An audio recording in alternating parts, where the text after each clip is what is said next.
Joe Rogan Podcast. Check it out. The Joe Rogan Experience. Train by day, Joe Rogan Podcast by night, all day.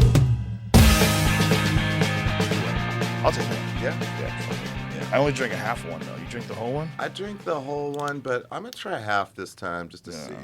Because, you know, it's weird. I have friends that are like, they will not, they're just like, I don't know what it is. Like, they can't take it because, well, some people do get nauseous on it. But I've never had that experience. It's really weird. Like, all throughout my life, like, I've taken all kinds of things that people are like, oh, I throw up, or like Robitussin or something. Like drinking a whole thing of Robitussin.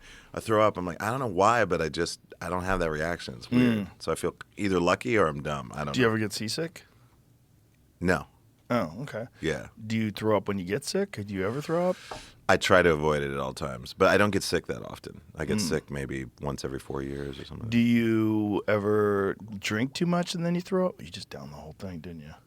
No, I did like 3/4. No, I did half. Well, I don't know why this is 2 portions.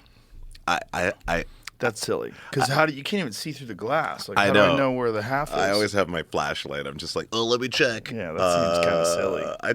I'm trying half, because I got to do that because I'm just like so like, just do it, just fucking do it. And every time I do it, I'm like, man, it feels really good, but like I feel like I miss my opportunity to try half. So this is my opportunity. Kratom is a weird one. Yeah, because it's kind of an opiate, right? It uses as far as I understand, it uses the opioid receptor, but it's not technically an opiate. There was a friend of mine was telling me that he takes kratom before he works out. I go, how many do you take? Really? And he goes, I take 10. And I go, really? 10 what? 10 pills. Of just pure kratom. Yeah. And I don't know what the milligrams is. I go, 10? I was taking 2. So I tried 10. And I go, dude, you're getting high as fuck. I was so high. On 10, I was like, oh my God, this is a drug. But it's a weird drug where it doesn't affect your motor skills. No. Like not really. I was high, but my coordination, I was like, nothing feels off. Yeah. You know, like when you're drunk, it's like, I can do this, but everything's No, in you slow can't. motion. No, Yes. you can't. But kratom was like high in some weird way. But Yeah. it was definitely intoxicated. It's an interesting one, especially when, feel free, you've got kava and kratom, which does that like, here's a mellowing anti-anxiety vibe, and then here's like a euphoric energy thing in the center of it. And so it gives you that like, that's why people feel so groovy on it, because it's got those two. However, I do understand if people get sick on it. Like I think some people just, it's too much for their brain, or they just need to do like a third of a bottle or something. We can't even keep him at the club because Duncan just chugs them. Really? Oh my God, he's an animal. The Trussie? Oh, he doesn't play with those kratoms. I can Throws only them down. I can only do I reserve one 4 times a week, like for at night. I use it at night because, especially if I have a social engagement, if I have a lot of people to deal with, I take one of those. I'm just like, oh, really? Oh, where did you grow up? You grew up in France. That's interesting. That pen, what does it mean to you? You know, I mean, like, I'm Right. so hyper engaged. It's crazy. Isn't that interesting that there's actual things that can make you a better conversationalist? Mm-hmm. There's things that you can take where you'll be better talking to people. You'll say different things than you would without those things. I know. I don't know. I think it has something to do with I think like certain things remove the editing aspect and you're just more fluid. Like I remember a friend of mine, she had like this, I don't know if you know people like this, but they analyze everything that they're thinking. Like it's a compulsion. So like my friend, she's an amazing musician, but every time she would speak, she'd be like, well, I'd like to, I'm not sure if I should, but I would like to, but a lot of this like looped kind of thing and self-analysis, but like the analysis loop is so small that I'm like, I'm like, I wish I could help. But then one night she was nervous about taking ketamine and I gave her just a little bit of ketamine and finally she was like, okay, I'll try it. And she's like, I don't know, should I think maybe is it too much? And I was like, trust me, just do this amount. I'm really good at dosing. And she took it and I progressively saw her go from, I don't know what's going. And I was just kind of wondering. My career is interesting, but I have a lot of fear based around. She was just calm, relaxed, and completely fluid. And I let her go for a while, and then I said, "Did you notice that you haven't stopped yourself once, like in the last 10 minutes?" She was like, "Oh my God, you're right." And I was like, Yeah, like if you notice that when you're on it, it's possible you could carry that over into your functioning everyday life. But I don't know, it was cool to see that transformation. Yeah, I wonder if that's possible without the ketamine. I think, of course, it is, but I think ketamine just puts you immediately in a spot where you're no longer emotionally connected to your observational self. You're just in an observational state. So it's for me. I notice that I'm very clear, even though I think of myself as a pretty good communicator. Sometimes when I'm on ketamine, the thoughts are just flowing in a way that I'm actually watching them. It's the same feeling when I'm improvising and it's going really well, like I'm with a bunch of cats and we're like jamming or whatever. There'll be this weird thing where it's almost like I'm standing next to myself going like, hey, that's pretty good. Oh, wait. And then I'm playing again. And it kind of puts me in that kind of a state. And I don't know, there's something about it. I'm really interested in ketamine, like doing more research with it too, like fMRIs, like, real-time fMRI and mapping regions of the brain when you're improvising and things like that. There's been a little bit of that, but I want to do it myself just to see. Wasn't it originally devised as an animal tranquilizer? Yeah, it was an anesthetic as far as I know. Like I think cats or something. Yeah, it was like, horses, like large mammals that can do a lot of damage. I think it was used for them to just as an anti-anxiety. And then it's an anesthetic. So I know a friend of mine, a friend of a friend, he was skateboarding, shoulder went out of place, went to a hospital, they shot him with ketamine, and then put his shoulder back in. I think they use that in medic kits overseas. Oh, that's probably right. Yeah. I think they do if they have to do like in the field surgery. If something happens on the battlefield. Well, I know in Vietnam, all the burn victims from like napalm and stuff like that, they used a mixture of opiates and ketamine. Because the dissociative takes you out of your body, so you're not related to the pain in your body. And the opiates obviously suppress pain at the same time. Crazy, right? Pharmacology. I know. Reggie Watts and Joe Rogan. Hey, everyone's like, we're not giving advice. There's all these doctors going like, that's not true. It was actually. I'm like, okay. Everything you're saying is dangerous. I'm trying. Everything you're saying is misinformation. It's all misinformation. I mean, it's like sometimes it's just what you understand at the time. Oh, there it is. Yeah. There it goes. Ketamine was found to have many of the same anesthetic and analgesic properties as PCP. I think it's very close to PCP, like molecularly. Yeah. But consistently produced fewer adverse side effects. Following this initial research, ketamine was characterized as a dissociative anesthetic. Yep. Yep. Yeah, and when I was growing up, we would drink Robitussin, which had dextromethorphan in it, which is also dissociative. And so it's a kind of a weirder version of it. But when I first took ketamine, I was like, why does this feel familiar? It's Robitussin. Oh, dextromethorphan. Interesting. Although dextromethorphan feels like an Instagram filter over the dissociative experience, whereas ketamine feels clean, a little bit cleaner. Oh, interesting. Yeah.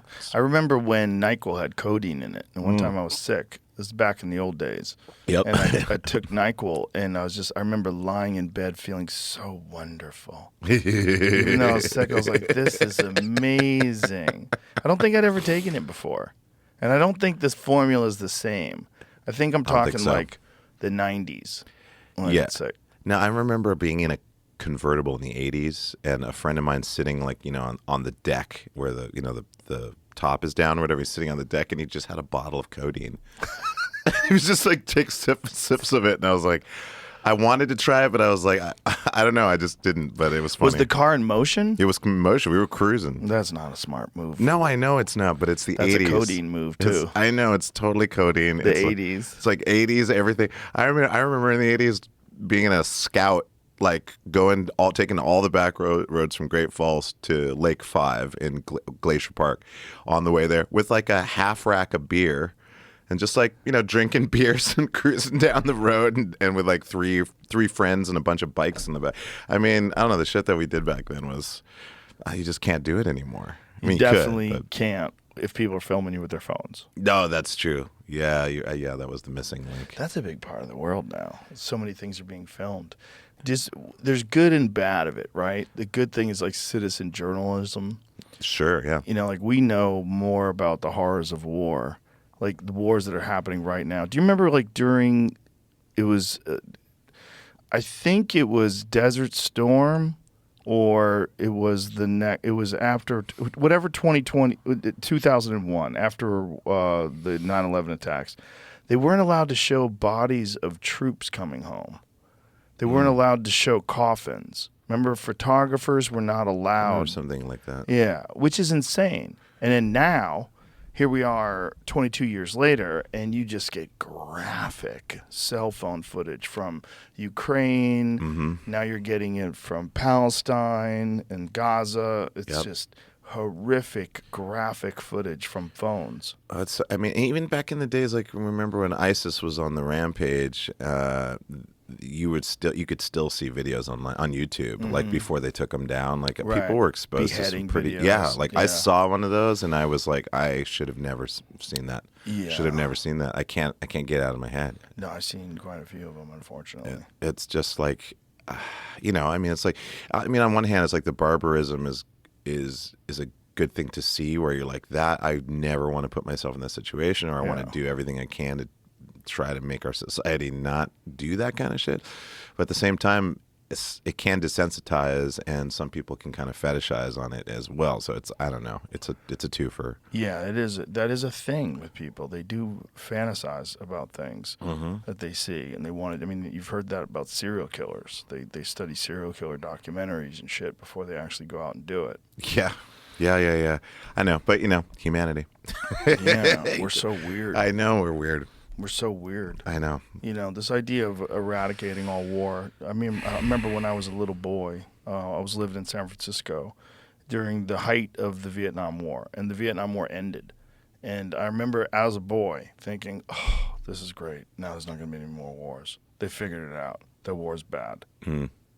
Yep.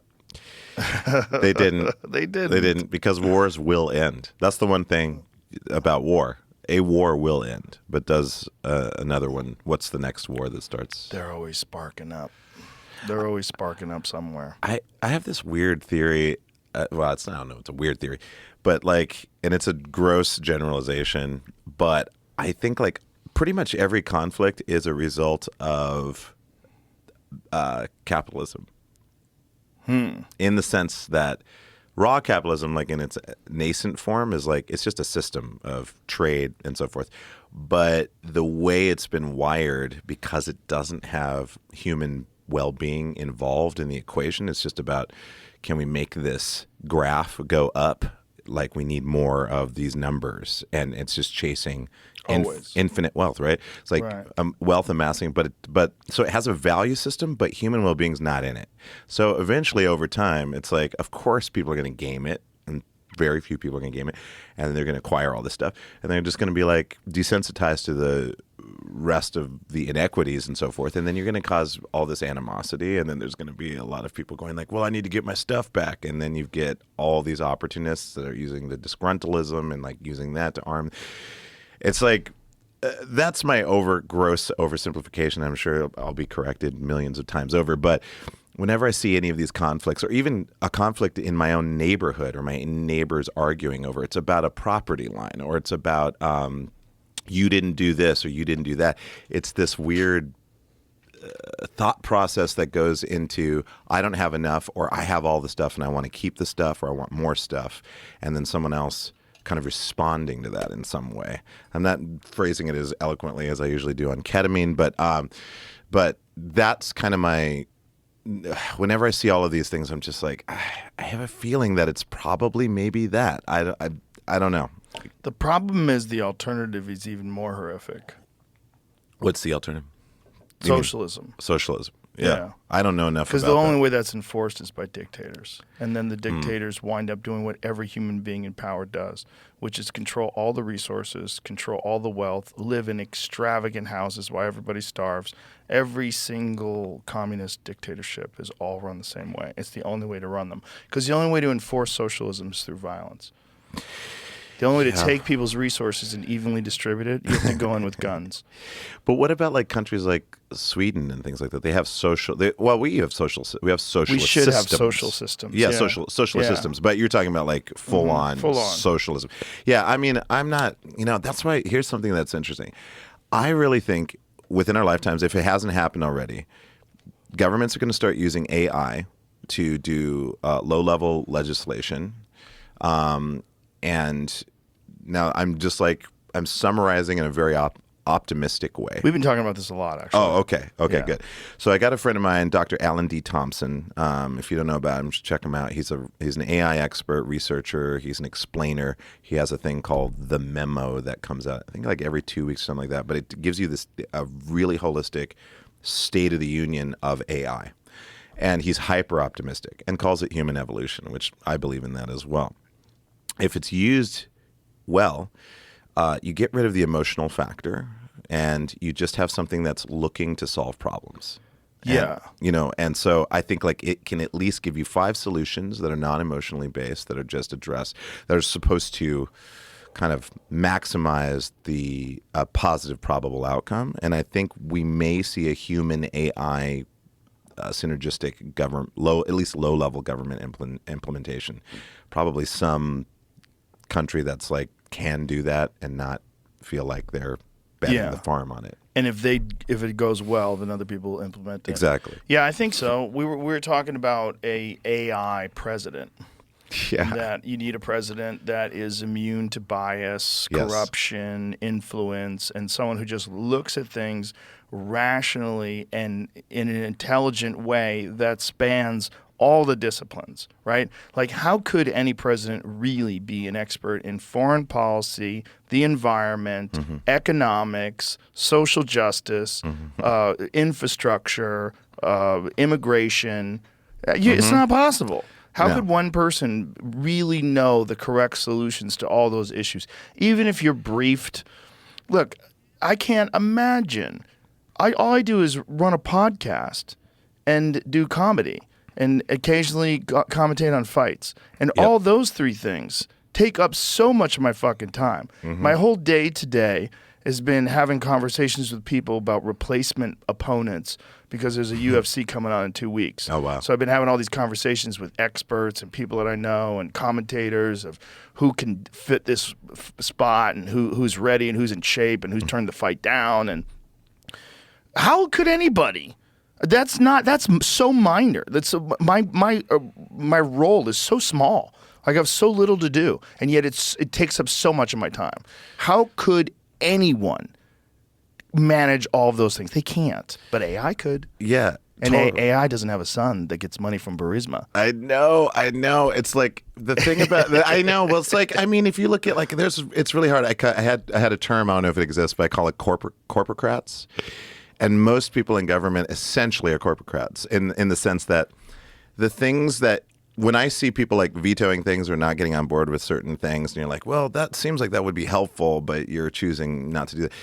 It's like the influence of corporations on even well-intentioned, people that go into government, they're like, I want to make a difference. I want to make change. It just gets in there. It's so baked. It's baked in there. And so I don't know how you're gonna overcome that. The only thing I can think of is like, because my thing is like, I'm not really political in the sense that I don't have a party. I'm pretty independent. I'm just like, I want to choose people that are humble enough, that have enough humility to work with anybody that wants to solve a problem that they're wanting to solve, and to create solutions for the most amount of people possible. That's all I'm looking for, because there is no excuse for any of us being, all the inequity we see in all of this stuff is totally solvable if we were much more efficient with how resources are utilized, how they're distributed, and so forth. And what I mean by that is like, some of my friends are like, well, if you do like universal basic income, which I think is something I'm kind of interested in. I think that is interesting if you can account for where that comes from in a way that doesn't upset people that have a lot of power and a lot of money, feel like that's threatening my whatever it is that Do you remember Bernie Sanders, his idea? Oh, no, what was that? His idea that I thought was really fascinating when I talked to him, he said he's going to take a small fraction, less than 1 cent, for every speculation buy on the stock market. Whoa. And that would account for an insane amount of money. And you could essentially, through that money, provide free healthcare, free education, just through that. If we could, there's 2 things that we could do that could stop people from living a shit life. One of them is keep them from being saddled down by student debt. Student debt student loan debt is fucking insane because you're taking these vulnerable young people, 17 years old, right out of high school, about to go to college, and they sign on for these fucking deals where they're going to owe an insane amount of money over the next 5-6 years, and they can never get out of that debt. That is crazy. It's crazy what we do to people. So then you force them into jobs that perhaps they don't want to do. And maybe there's things that they would have thought of pursuing that they can't pursue because they have a nut that they have to pay every month because they have student loan debts. And it's a big nut. If you're in medical school, it's enormous. It's an enormous nut. It's so insane because the way I look at it is like anytime someone's in survival mode, they're in a crisis state. They're less likely to be in a solution-based mind state. They're generally in a crisis state. Right. So if you're in survival mode, you're spending all of this brain trust energy that could be contributing to amazing solutions for all kinds of things, and you're just wasting it. And that's why when I drive through LA and I see how many people are on the street, like I'm like, there's probably a genius in there. There's probably someone who could invent a new water filtration system, or there's probably whatever it is. It's a waste of human potential. Yes. And I'm like, if you don't invest in your population, if you don't believe in your population and you don't invest in them, and I just like some of the arguments are like, well, if you're just giving away stuff and people are just going to freeload. It's like there might be some of that, but most of the time people want to get involved in something and they want to make the people at least close around them. They want to make their lives a little bit better. That's if you're not a drug addict. The problem with the homeless community is the vast majority are mentally ill and or drug addicts. So what you really need, first of all, we definitely need to look at the country like it's our community, and we don't do that. 100%. 100%. It should be one giant community. There's no excuse for radically impoverished, gang-ridden, crime-ridden neighborhoods. There's no excuse for that. We should be engineering that out. We should figure out a way to if you want to make a better country, you want to make America great again, make less losers. What's the best way to make less losers? Give people opportunities from the jump. You know how much potential we're missing out? So much. So much potential we're missing out because people who might have brilliant minds, might be incredibly creative, but they're born in horrible, hostile environments and they get caught up in it. Yep. And it could happen to you, it could happen to me, it could happen to anybody. We're all totally. Anybody who's listening to this that hasn't committed, murder or robbed people, a lot of it is luck. It's your decisions for sure, and you choose. It's how you're raised, but you don't get to choose that either. You don't get to choose who your family is. You don't get to choose your neighborhood. You don't get to choose what trauma they faced in their life. You don't get to choose what happened to your mother while you were in her womb. That contributes to the way you think and behave. Yep. Because when a woman is involved in like heavy violence and trauma, and when they're around that all the time, and the baby's in the womb, that baby comes out triggered. Ready to go. It's a fact. Michael Irvin was explaining this to me. Epigenetics and experiential development and gestation. So if we could I've said this many times, but I'll say it again. Think about these no-bid contracts they gave Halliburton to go in and fix Iraq after we blew the shit out of it. Insane. Why can't they give no-bid contracts to these motherfuckers to go fix up cities? Why isn't it profitable? Imagine if it was profitable to do that. If we can spend $100 billion in Ukraine, whether you agree with that or not, we had that money somehow or another. We were able to do that. We have a crisis in America, a massive crisis. Yeah. The loss of life in America is comparable to all kinds of wars. If you just look at the amount of people that die in the south side of Chicago every weekend, it was higher at many points than what was going on with the conflict in Afghanistan. Yeah, I mean it's crazy to me when I see this, like the United States. Like, I mean, in the United States that I grew up in the 80s, there was like, we were kind of blinded by a lot of like, kind of glamorizing and just like everything's groovy, like all the movies and TV shows and stuff like that.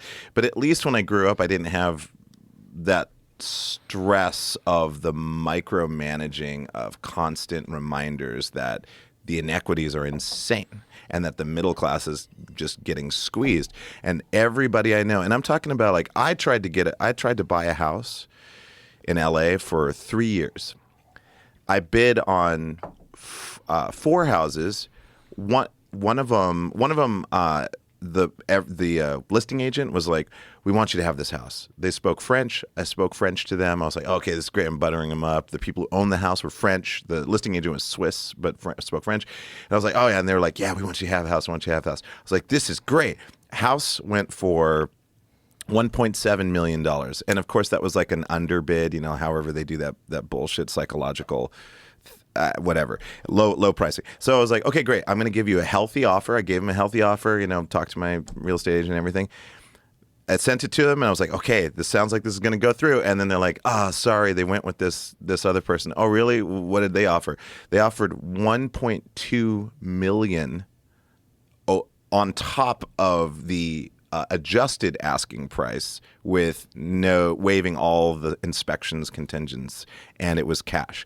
That happened to me 3 times, and it felt like the city or life was like, oh, you want a house? I'll give you a little bit of hope, and then then there's gonna be a team that just goes out and says, we're gonna outbid you, and we're gonna just waive all the there's no way you're gonna compete with it. And I thought about that, and I have friends that are like trying to find apartments right now. And even in Great Falls, Montana, where I'm from, and I think some property value went up, I don't know, a huge percentage. Californians moving in. Well, Yellowstone, man. Yellowstone. They tricked everybody. Yellowstone. They're going to be a rancher. When I heard about that, no, not even that. It was just like everyone thought. I thought like, oh yeah, a TV production promoting that area, like whatever that should bring in money, right? It did. But now every because Montanans already, it's like I feel the same way. I'm like, just visit. Don't move here, but just come and visit. That's always been my vibe growing up. All my friends have the same vibe. They're just like, just come here and, check it out. And then, we'll see you a little bit later. And you're always welcome back. And that's always been the vibe. And now it's like almost militant now. Like people are really like, do not come in here. Don't, please. Yeah, but you can't please do that. don't. You can't stop people from I know moving. you It's can't. silly. I know you can't. That's a ridiculous perspective. But I'm just saying that it got harsher because of this show and how it changed the economy in Bozeman. I mean, they call Bozeman Bos Angeles, and now no one can buy a house there. I have a couple friends who are like, we couldn't buy in Bozeman. We had to move somewhere else, and like prices are going up everywhere. Wait till they get that 30 below winter for I know. 5 weeks in a row. Yeah, And you're yeah, like, yeah. What in the fuck did I sign up for? I think a lot of people don't understand what they're getting into. when That they shit is move on to the Montana. border of Canada, son. That's up there. That's That's a real winter. I feel safe about Great Falls. Great Falls isn't necessarily a destination. So I mean, there's not to. I mean, there are great things. There's like Maybe we should stop talking about it. Lewis and Clark. Oh, I know. Yeah, don't come here, man. Great Falls, man. There's nothing there. It's like forest fires. There's like deer that are really aggressive. Aggressive deer. Aggressive deer. But you know what I mean. I just like the times are kind of. I'm like, if an AI could just do a theoretical, it doesn't have to be implemented, but theoretically, like, ingested all of the government, all the legislation, all the laws that exist, and you say, give it a simple thing like, how can we balance all of the spending and how can we contribute to things that will solve problems to make our lives feel more like, hey, you can go out in the street and go, how you doing, man? I'm not too bad. And they're like, oh, okay, great. If that was the criteria, I would be interesting to see what it came up with. Yeah, but you're never going to stop supply and demand. You're never going to stop a place that's awesome from getting people to find out that it's awesome and wanting to live there. And then you're never going to stop people from raising the price of their real estate because the demand is there. And then they sell it, and then it raises property values. No, I mean, of course, I understand that. It's called progress, Reggie. Okay, I understand that. However, you live in Los Angeles. I live in Los Angeles. That's literally the product of that. I know. The Los Angeles. I know. Believe me, I feel it. Perfect weather. Everybody moved there. You ever see Los Angeles? Remember when Jerry's Famous Deli was open back in the day? You'd be able to see these photographs of the valley. From like the 1800s, they had these old black and white photos where it was all dirt roads and orchards, and there was nobody there. Yes, I know. That was 100 years ago, man. I know. 200 years ago. Now it's fucking psychotic. Now it's bumper-to-bumper traffic and spray paint and cement everywhere. I know. I have a friend from Wyoming. I think I talked about her on the show. She, Kirsten Joy Weiss. I talked about her. Sharpshooter. We have the most amazing conversations because she's like, she's not. I wouldn't say she's conservative, but she's a constitutionalist and has her beliefs, and she's Christian. You know, she will even talk to me on the phone. She's like, "Listen, I'm a white Christian woman, living in Wyoming, in Cody, Wyoming, and I love guns." And I was like, and we have the most amazing conversation. It's great, and we usually unify on science fiction. But she's terrified, or she's said, it's like, sorry, Kirsten, but at one point she was like, I'm apprehensive about going to California because what I see is like destruction, gangs and violence and all this stuff. And I'm like, I don't know, man. I don't. And I know that it happens. I've had friends' cars broken into, those types of things. But in general, like, I don't experience that. And then that also comes down to me just going like, why don't you just come to LA and I'll show you. Nowhere is going to be perfect. Wherever you're going to live, there's going to be some kind of a limitation. You're either not going to have the culture that you're looking for. You're not going to have access to the foods that you want, but you're going to get this. But you're going to get this, but you might not get this. And I think, for me, it's like I want to live in places but not have any fear based off of the projection from fear-based projections. And so, I don't know. Right, but there's a reality of the elevation of violence in Los Angeles that's legitimate, and also the diminishing of police. That's all real. Yeah, it is. Although I will say, this is weird, but I will say that there's a certain amount of that. This is weird to say, but sometimes when things get hostile or let's say more chaotic, I kind of go, oh, here's an opportunity. I think it's an opportunity in the sense that it makes people reformat their association to things like police. There's more violence, and like now we have less police. It's like, was the answer less police? It's like, I don't think the answer was less police. I think it was about better trained police. Yes. I think they went too far. And it's like when you have these opportunities in life where you're like, this moment where people are like, maybe we should question the way we do things, but then the response is to overshoot and overcompensate, and now you've got like this, so I don't know. I hope. Well, it's also a problem that people have an opinion based on an ideology that they subscribe to. Yes. And say if you have a leftist ideology and you subscribe to that, then you have some very specific. I bet I know where you stand on climate change. I bet I know where you stand on many issues.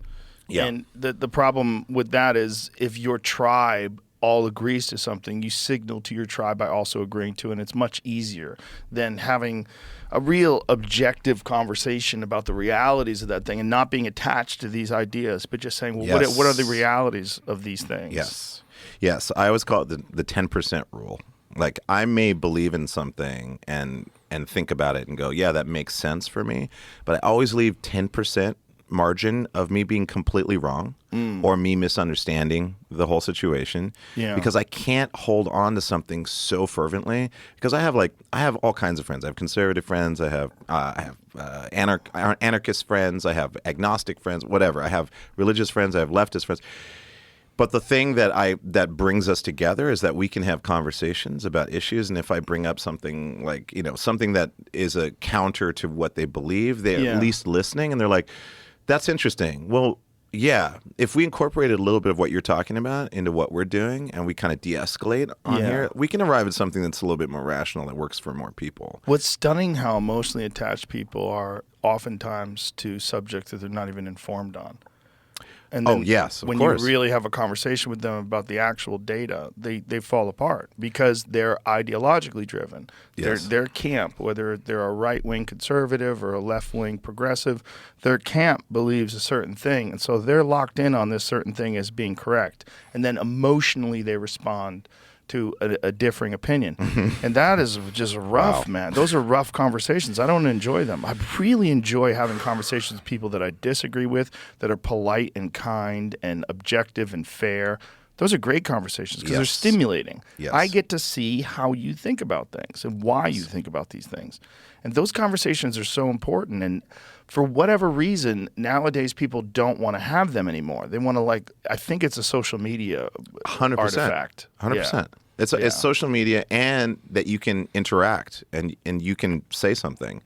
The thing is, like, if something affects you emotionally, you can immediately state how you're feeling. Yeah. And the context is so limited on that statement. I've gotten into I go on Twitter. I'm not going to call it X, but I go on Twitter and I have these discussions with some people that are like, "Oh, there is no way whatever I say," and I'm always practicing different hacks. I'm like, "Okay, well, maybe I'll just go in with you're obviously there's some insecurity that you're feeling, and you're feeling frustration, and so you're kind of like, you're kind of expounding these things because it kind of gives you an energy in the moment that makes you feel as though You're doing something. You're doing something. Yeah. And often their reply is generally more of the same, but slightly different information. And I'm like, okay, I see. You're not in the mode where you want to have a conversation. We're not having a face-to-face conversation. Right. You're trying to win. You're playing a game. Yeah, and I'm not into winning. Right. It's like I want to come to an understanding, because there's nothing better. I mean, one of my favorite highs in the world, and I love drugs, but my favorite high in the world is when I had a conversation. This is just an example. I was in Montana. Back steps of my friend Wally's house. His next door neighbor was an armorer in the Iraq War. Was responsible for, I don't know, I think it was a battalion's worth of weapons, and it was only he and another guy that were monitoring these things.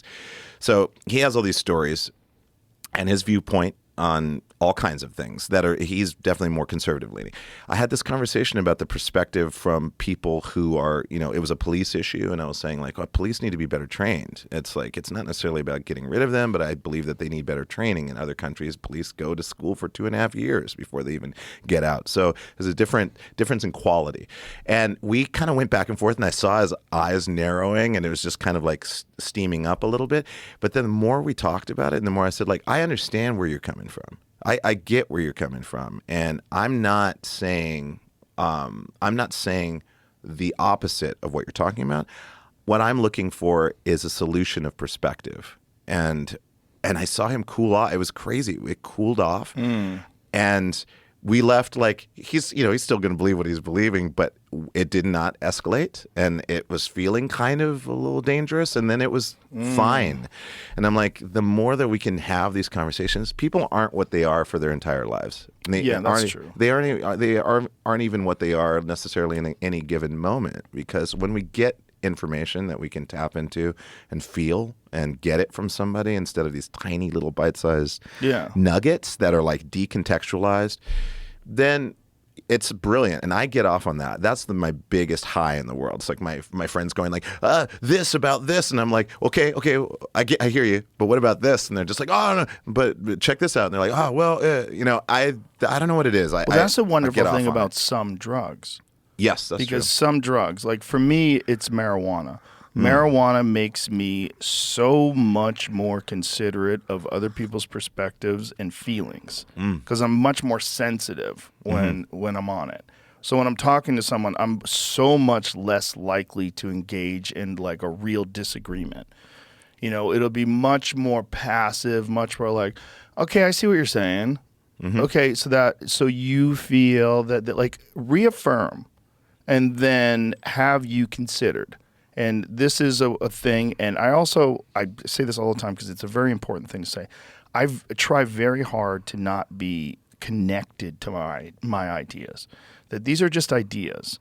And I, as an individual, as a separate being, a conscious being, am engaging with these ideas. But I don't claim them as my own to the point where I'm married to them and I fight for them, and these are my ideas, and I stand by them. Dying on that hill. There's only a few. Sure. That, yeah. There's a few. Yeah. Right? But most things, I'm like, I want to know why you think the way you think. And that's one of the beautiful things about having a podcast is I have so many conversations with so many people that have completely different perspectives. Man, you get this chance to explore them. Totally. And it's funny. It's like I have this concept where I talk about I kind of believe that we all play characters of ourselves. Like we kind of have a character version of ourselves. But then there's the actor, right? Or if you want to use in car terms, there's a pilot or there's a driver, and then there's a machine. And how I like to think of it is I like to address the actor or the piece of consciousness that's inside of the character that's like playing the character. And generally that works really well, because if I'm making an effort to speak to that part and then to kind of like try to see myself from their perspective, people sense that. They sense that you're making an effort and they appreciate it because you're recognizing the sovereign being that they are, not necessarily all the stuff around them. I've talked to like people that are like super into conspiracy theories and they're really down into this crazy zone where it's like, if you're talking about encryption, it's asymmetrical. There's no way you're hacking that, but you just skip to the quantum level and just talk to the consciousness. And I know it sounds kind of esoteric, but it's like it works. It's because I want to give everyone the respect of them and acknowledge that they are a being on the planet. They're a human being and they exist. But it's also you as a human. You're a really nice guy. And every conversation I've had with you has been kind of consistent like that. You're just a nice person. You genuinely want to get along with people. And you genuinely want like a real discourse, a real conversation. True. Some people aren't into that game. I know. And when you encounter those people, like if someone says, no, I want to fucking play tennis. And you're like, but we're playing ping pong, man. No, fucking tennis. You got to go, okay, I want to play ping pong. You want to play tennis? And just have a nice day. I'm not going to play tennis. What if we play penis? Yeah, what is the one? Pickleball. Pickleball. Oh my God. I heard pickleball's really fun. Oh my God. Oh God. Yeah, I hear that too, but I won't just because of the name. I can't. But no, it's true. It's like, I don't know. I think that we're here and we might as well have a good time. Yeah. So be as nice as you can. Like kindness. That's all I'm looking for. Kindness is like, if I feel like someone's being kind, it's great. I've run into tons of assholes that I've seen like treat people like shit, but most of the time I can get in there. If I can get in there, they'll go like, oh, that's cool. I respect you, man. I'm like, okay, great. Cause I respect you too. But also don't do that shit. Like you could do stuff different. Yeah. And they'll come back at you and you'll get an energy that you actually want. Right. Well, that's the thing too. Like some people say, look, I met that guy and he was an asshole. Okay, well, how were you? Because when I met him, he's really nice. Yeah, totally. Like, how did you engage with this person? Yeah. You know, some people, it's like who you are is oftentimes a product of who you're talking to too. Like who you are in that moment is oftentimes how this person receives you and how they're talking to you. 100%, man. It's like there's nothing I love more than like someone like, and I'm just like, hey, what's going on? Oh, you okay? Like, but you know, and they're like, why do you care? You know, it's like, well, because I don't know, I dig you. If someone's coming at me, there's definitely times where I will push back on somebody if they're being a dick to me, but I love figuring out a way to be, again, like asymmetrical or just illogical to them, irrational to them. Because like if someone's like, I'm going to do something that I'm expecting a certain reaction from that generally I get when I do it. And then they're like, here's some scrambled eggs. And then I give them back a hat with like, you know, a lizard crawling around it. And I'm like, here's that. And they're like, what is this? And then when they're in that confused state, that's the opportunity where you can just be like, man, this is silly. What are you doing? Like, you don't have to be this way. There's like, life is awesome. I mean, and I know it's hard to see for some people. They're really, really affected by their environment. They're affected by the way they've been treated. They're affected by all kinds of things. But guaranteed, like you play, if an amazing acapella singer started singing, generally someone will be like, oh shit, that's amazing. And those types of things. Those are the moments where you realize like, oh, we're all in this together. You're not getting rid of people by like you're not going to become happier because you're going to control the situation. Yeah. Absolutely. Like that's not really how it works. There's more power in being collaborative. Yes. And you can and it doesn't mean you have to give up everything. I think people, they're too binary. They're like, well, if I give up here, now I've lost everything. It's like, it's not true. It's like you become stronger when you become better at collaborating. Yeah, and you create alliances. Yeah. And it's cool. And you can have rivalry. I mean, rivalries I think are fun if they're not violent. It's like, I think that rivalries are like, you know, I hate that douchebag or whatever. I love like, I always practice like fake negative, like fake negative stuff where we're just like, yeah, that guy's just such a dick or whatever. I'm just like, yeah, and everyone's like, yeah, he's such a dick. I mean, look at the way he just helped that guy, or whatever.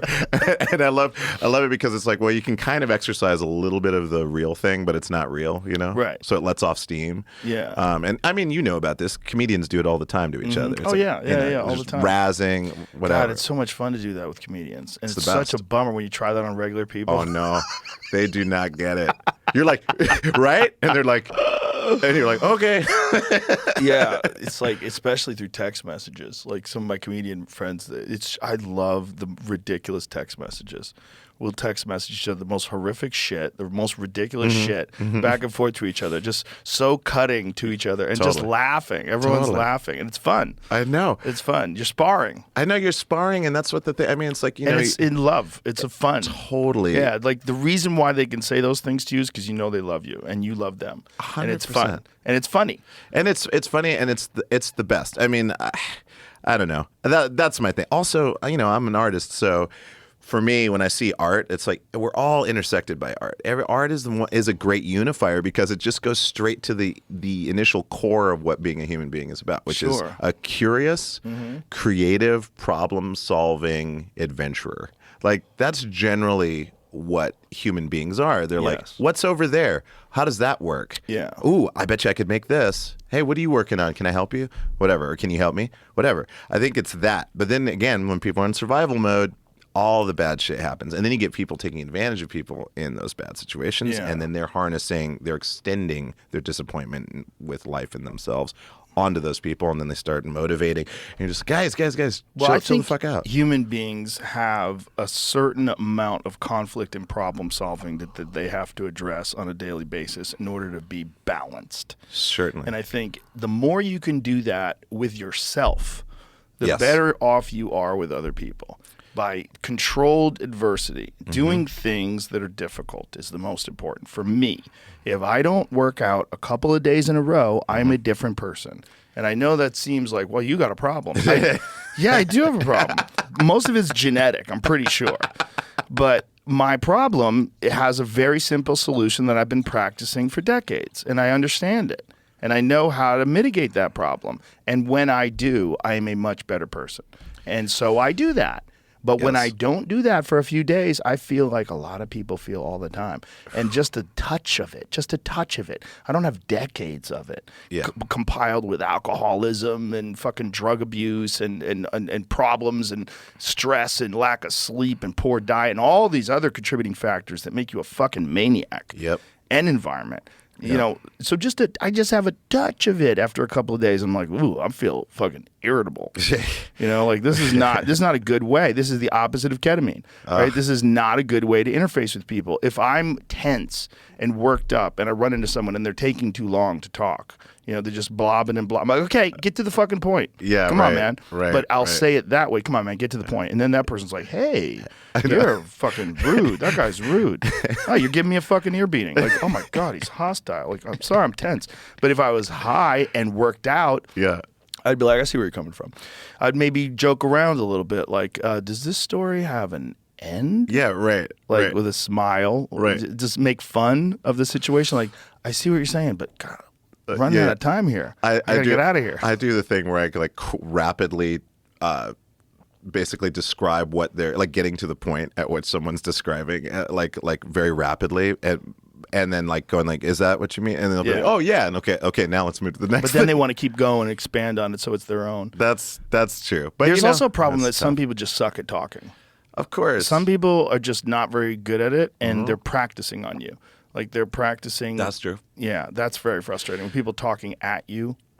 Man, I'm telling you, man, it's like it's interesting when I have friends that are like high visibility friends, or people that are in the spotlight, and I see how they interact with people, and they might not even be friends. So maybe I'm at a gathering or something like the Emmys party or something like that, and I love like watching all the social interactions and seeing how they do it. Like the other night, I met.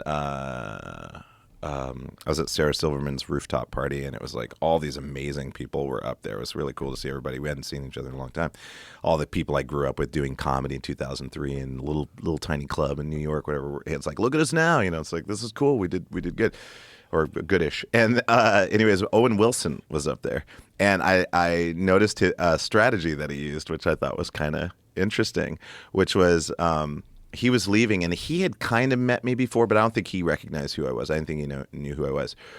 But he had like this way of like, I'm accepting positive energy, I'm reflecting it immediately, but I also have the momentum of I'm getting the fuck out of here. Yes. And I loved seeing that. I was like, I've done that. I know what it is. Yeah.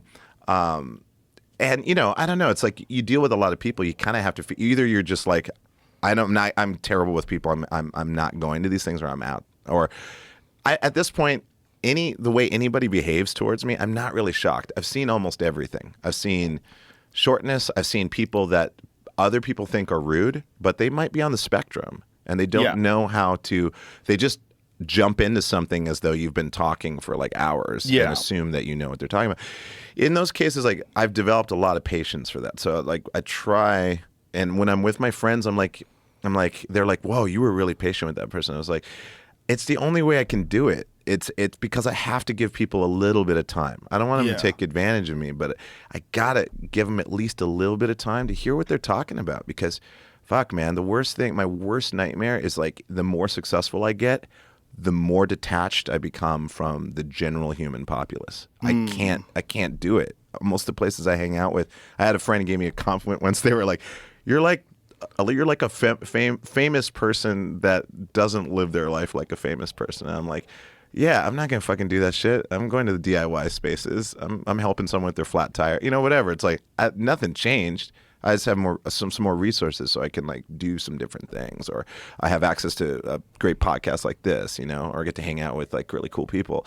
But in general, I just like being a person, and hopefully, you know, by me being patient, people observing that they're like, oh, maybe I can incorporate a little bit. The of that. problem is you do open up the door for grifters. Like, there's a lot of people that have gotten my phone number. I should have gotten my phone number. Oh, really? And I get text messages. You mean like trying to get things from me and trying to get me to do things for them. Of course.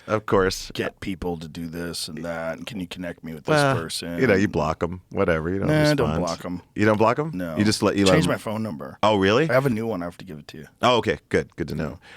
Here's an interesting thing. I have not changed my number since 1998 when I first got Singular. Oh, my God. I signed up on Singular.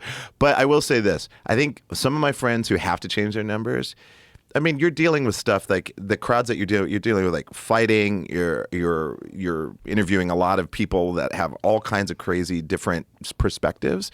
So the interest is high, and so people want to have access to that.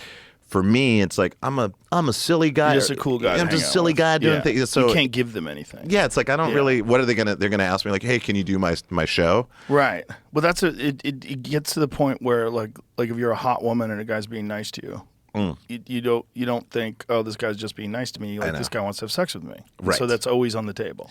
And so 100%. when someone's being nice to me, I have to always go, are you trying to get something, or are you just nice? Yes. And then it's Are you always good like, at knowing? hey, I have this business that I'd really like to talk to you about. Like, fuck. There it goes. I know.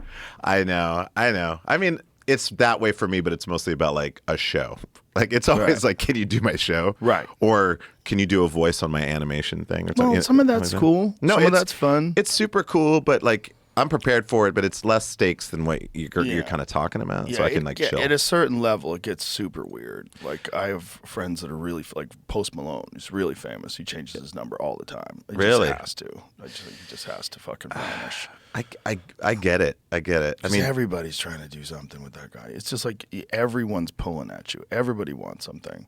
And they look at you as not just a human being, but as a potential for them to step higher. Dollar signs. Yeah. Yeah, dollar success. And also social success. Yeah. You could be seen, with that person. If you travel with that person, you do things with that person, it elevates your social status. Oh, 100%. If you're homies with Post Malone and you walk into a club, like, you're the fucking man. Yeah, totally. You were with Post Malone. Yeah. I'm always like, when I'm with friends like on that level, I'm so sensitive to that dynamic that I kind of like go, I make myself so small. Good. And it's like, there's a point of it where now my psychologist is like, or my psychiatrist or psychologist, she's like, it's okay to be a little bit, you can own some of your achievements, but you don't have to be, because I'm like, well, if I do that, then I'll be an asshole. It's like, nah, that's not true. You can still be who you are. Yeah, some of your achievements are real. It's Yeah. like if someone wants to talk to you about music and they're saying a bunch of nonsense, and you're like, hey, I'm actually a musician. I know. You know? I do love it. I'm just like, cool, right? No, cool. You know what? And then but what I do is I add information to kind of fill out their picture, and then then they'll sometimes be like, oh yeah, that, and I'm like, well, at least I'll teach you something without saying like, let me teach you something. The only place I have no room for that is things that are just rock solid and concrete. Like where there's no debate about these. You mean like the things. Earth is round? Those kind of things. Those kind of things, and in martial arts too. So I get in martial arts conversations with people that have some ridiculous ideas, and I have to say, stop. This is, Of course. You're dealing with a very complex thing, and you have very limited knowledge. Yeah. And you're talking to an actual expert. And I don't like that. I don't like these conversations. I don't like. If you come into it with humility, but if you come into it telling me right. that you have this fucking thing that you figured out that no one else has figured out, I'm like, Yeah. It's Listen. it's delusional vibes, Yeah. and that sucks. Have you ever been asked to help with fight choreography and things like for films and things like that? no. I've been asked to do them. Yeah. But I don't want. Not I interested. don't like acting. Oh, okay. I don't enjoy it. But even like coaching like a scene to make it No. look more realistic? No. There's guys that do that that are excellent. Sure. I'm not needed. It's like Yeah. Someone who's not a comic teaching people comedy. It's a very specific skill to make it look good on camera. That's true. It's You different know? than actual Yeah, fighting. it's angles and like there's certain like contact. Like there's certain things you actually have to make contact with a person Yeah. in order for it to be realistic. So you have to be really good at that. True. And you have to be good at pulling shots. Oh yeah, God, I could not Yeah. imagine. Yeah, you have to hit people and not hurt them, and that's a real issue with like that. There was always stories about certain action stars that would do fight scenes and hurt the stunt people on purpose, and stunt guys would be fucking furious. Oh my God. Because this guy would actually hit them on purpose, and you knew he was doing it, and it did make the scenes look realistic, but that was not what they had prepared. Right. It's all about expectations. Because it's like someone's getting free shots on you. Yeah. Yeah. Oh, by the way, I wrote a book. Oh, what's your book about? I started Fight jumping into that. I choreography. was like, I should slip that in a little bit. It is about fight choreography, and that's why I was. Well, it took a long time, but I was steering us in that direction. No, it's just called Great Falls, Montana. It's an autobiography about cool. me growing up. Oh, nice. And How long did it take to write that? Was that a pandemic project? this pandemic project? Yeah, Nice. Year and a half, Nice. almost 2 years. Oh, There there it it is. is. There she is. Look at that out of control fro, son. No. Fast Times Post-Punk Weirdos. A Tale of Coming Home Again. Reggie Watts. Nice. Did you do an audio for it?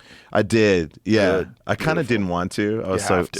so lazy. Oh, come on, you But have I know. I wanted have Fred Armisen to do it. No. It's got to be Reggie. I know. But You have a very distinct voice. If That's someone's reading true. your life story with a different voice, that would suck. I thought it would just be like weird. But yes, you're right. It would be weird, but it wouldn't be good weird. People were like confuse weird disappointed. with good weird. It's like, no, but guys, isn't it funny? They're like, no, It's I want to hear ironic. you. I had Pee Wee Herman do my voice. It's like, what? Oh, it's like, no, it's we just wanted to hear you. yeah. No, of but course. it's just like, I don't know. I mean, I wanted to do. I just wasn't interested in ever making a book, but then I was like, an autobiography. That sounds a little bit easier because then I'm just telling stories. Yeah. and it's about my high school times, which, as you know, like the '80s were a crazy time, and we did crazy stuff, and I don't know. It's just it was fun to like just show like this is how I am today. This is why. I love a good autobiography. Yeah. I mean, I hope it's good. A good, interesting, honest one. It's fascinating to listen to how people grew up and what they think and how they developed their thought process. And Yeah, because it's like, I don't know, for me it's, I mean, if you think about like all the components, it's like, well, okay, I've got white French mother from France, African-American father from Cleveland, Ohio, and, they meet in Europe. We move around Europe, and then I grow up in Great Falls, Montana as this biracial weirdo kind of strange kid, compared to the rest of the populace. And then just navigating that, but then also getting the fortune of it being in the 80s. It's, I don't know. It's like, I think like a lot of people, some people have read it, some friends have read it, and they're like Anson Mount is reading it right now, and like Anson seems Who's like that? He's the captain of the Enterprise. He's Which Enterprise? The new one. He's I don't even know that exists. it's Strange New Worlds, Star Trek Strange New Worlds. Oh, you're a Trekkie. I'm a science fiction lover. I do love Star Trek because I watched it with my dad. I love it, but I love it all. But yes, I just the new ones really got me because it does capture the spirit of the old, because it's just before the original series, which I think, before. Yeah, before. So it's Captain Pike. So that's Anson right there.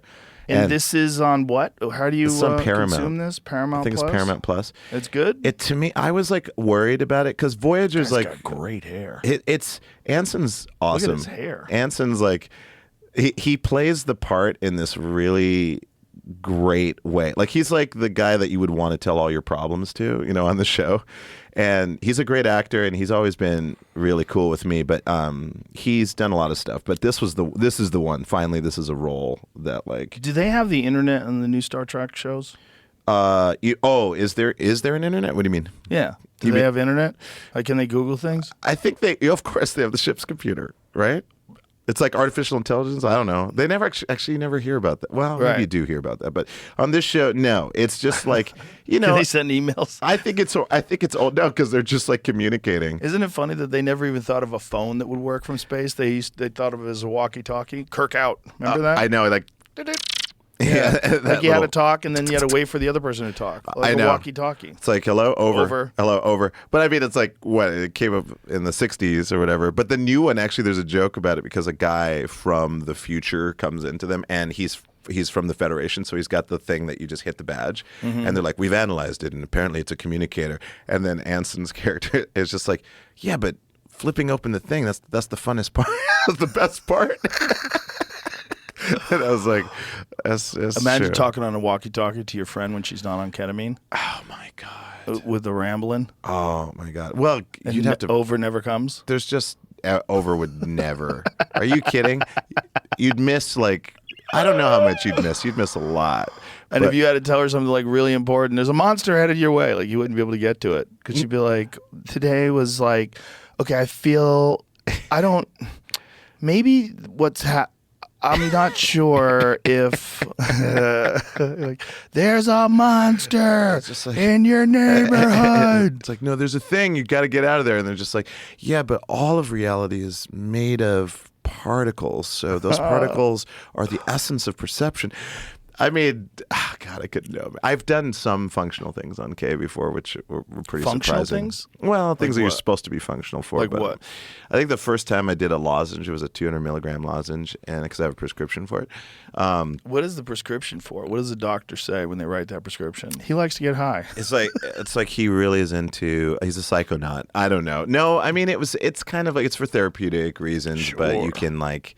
It's a friend of a friend, so I was like, well, let me experience this because I want to know what is this like. But I took it and I did a live stream, and it was during the pandemic, and I didn't know how high I was going to get, but I just set up the equipment. I had to problem solve a bunch of stuff, and I totally did it successfully.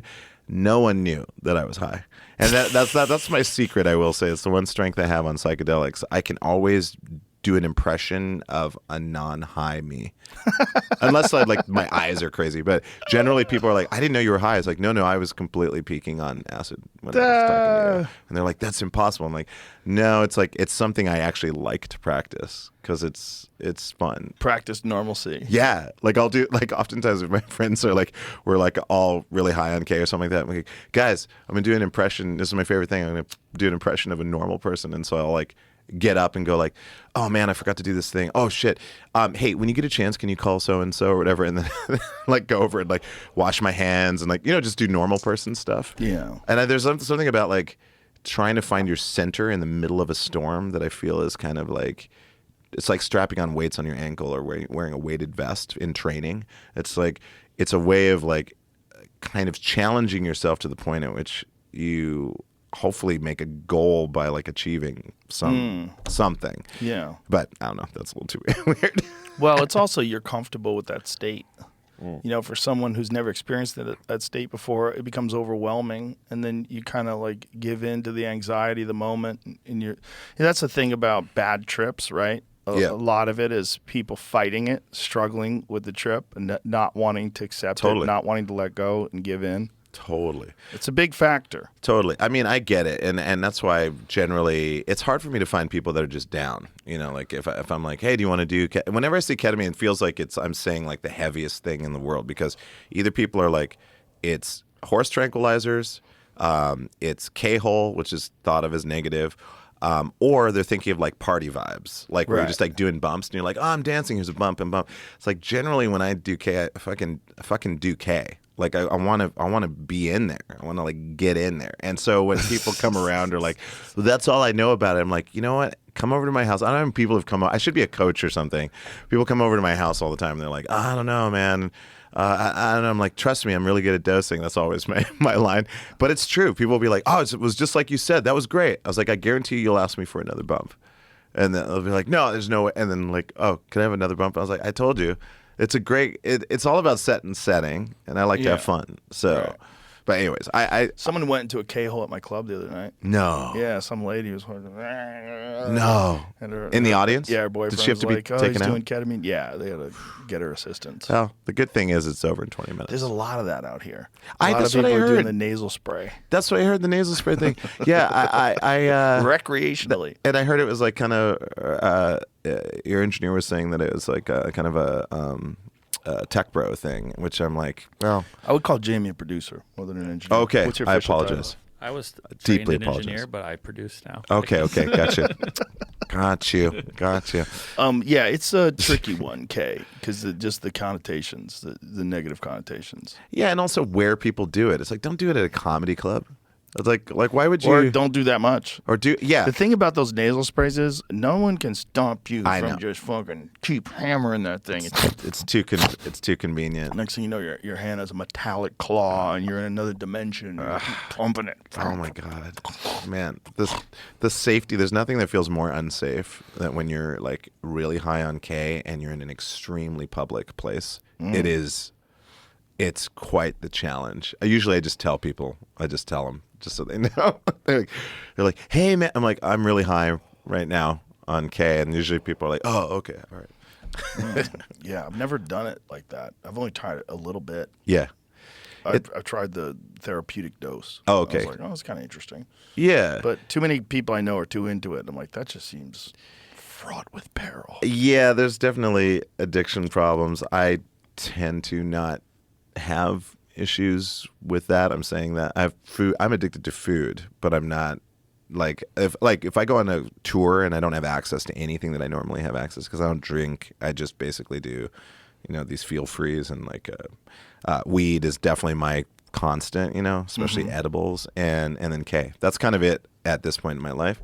But if I go on tour and I don't have access to any of that, I don't really notice. Right. It could be weeks, and I'm like, I don't That's notice. fortunate. That's Yeah, I feel fortunate. very That means fortunate. you're not using it to cover something up, probably. Yeah, well, You're not using it to hide. You're, No, I you're don't- using it to experience. Yeah, I want to explore. you know? Yeah. And there's nothing. I've had crazy shit happen where I was at a cool party and this person had converted a room to make it look like the rainforest, like a Brazilian rainforest, and it had like Dolby 5.1 storm sounds and associated wow. lighting. The lighting would change and stuff like that. And so in this dope room, and there's like people on all kinds of things.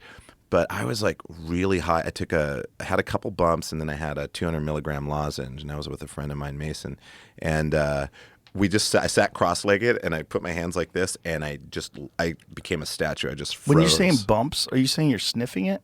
Yeah, sniffing it, yeah. So so like just like a couple 3 bumps or whatever, whatever Coke, the Coke variant, if you know Coke, what a bump is, it's about the same for ketamine.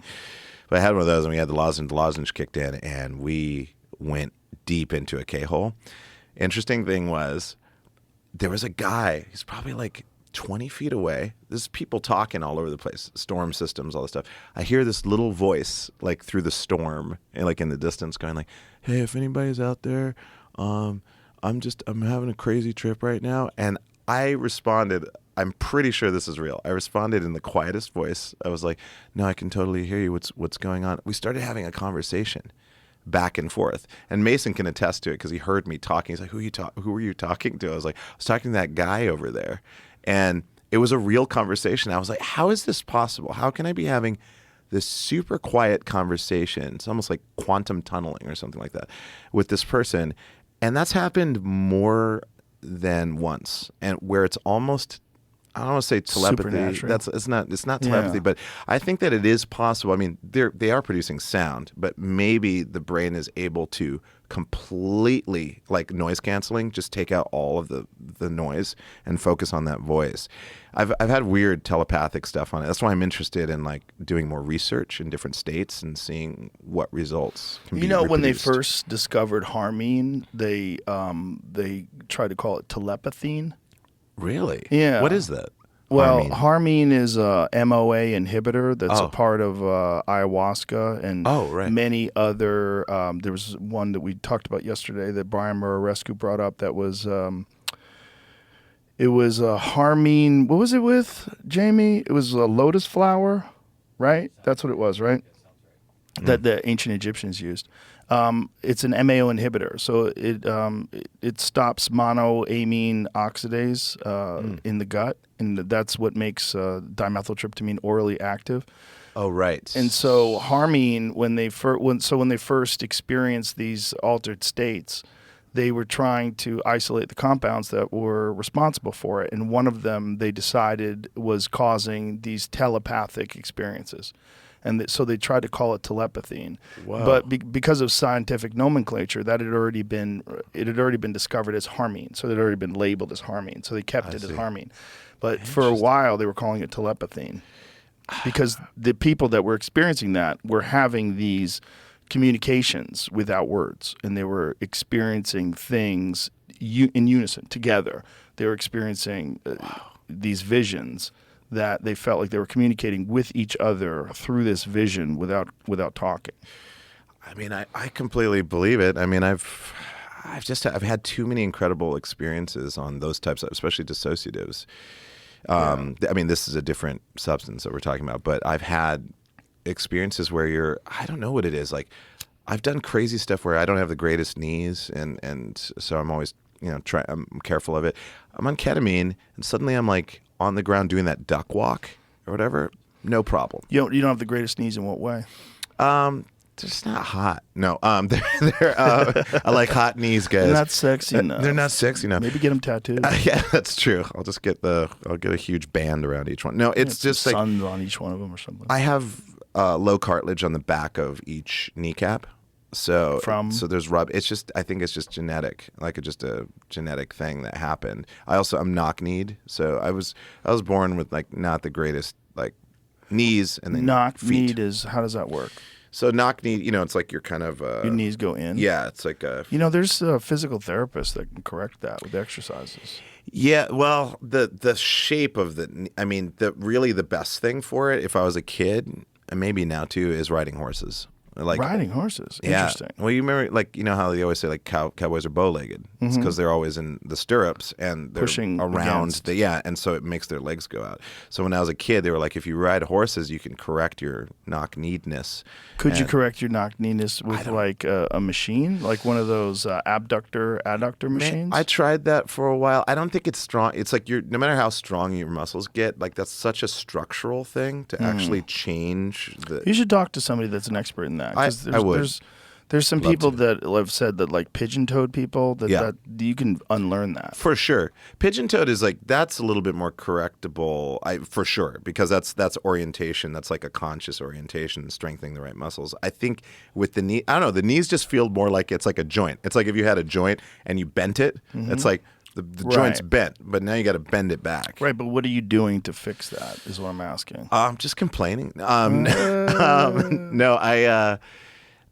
not a lot other than trying to make sure that my feet are in line. I'm doing a lot of Asian squats. So I'll sit, or like a deep squat, like when you sit really deep in a squat. So I'll do that for about 2 minutes, and I do it randomly. I'll be at a grocery store waiting in line. I'll just like get down, and that helps my knees. It feels pretty good. It feels like it's kind of aligning something the more I do that. But you should probably do Hindu squats. Do you know what Hindu squats are? It's a great way to develop your leg muscles and strengthen your knees. Oh, what? It's a squat where when you go, it's an air squat. You just do it with your body weight. Yeah. And when you go down, you put your hands behind you and you raise your heels up off the ground. You touch your fingertips to the ground. Whoa. And then as you go up, your feet go down and you raise your arms in front of you.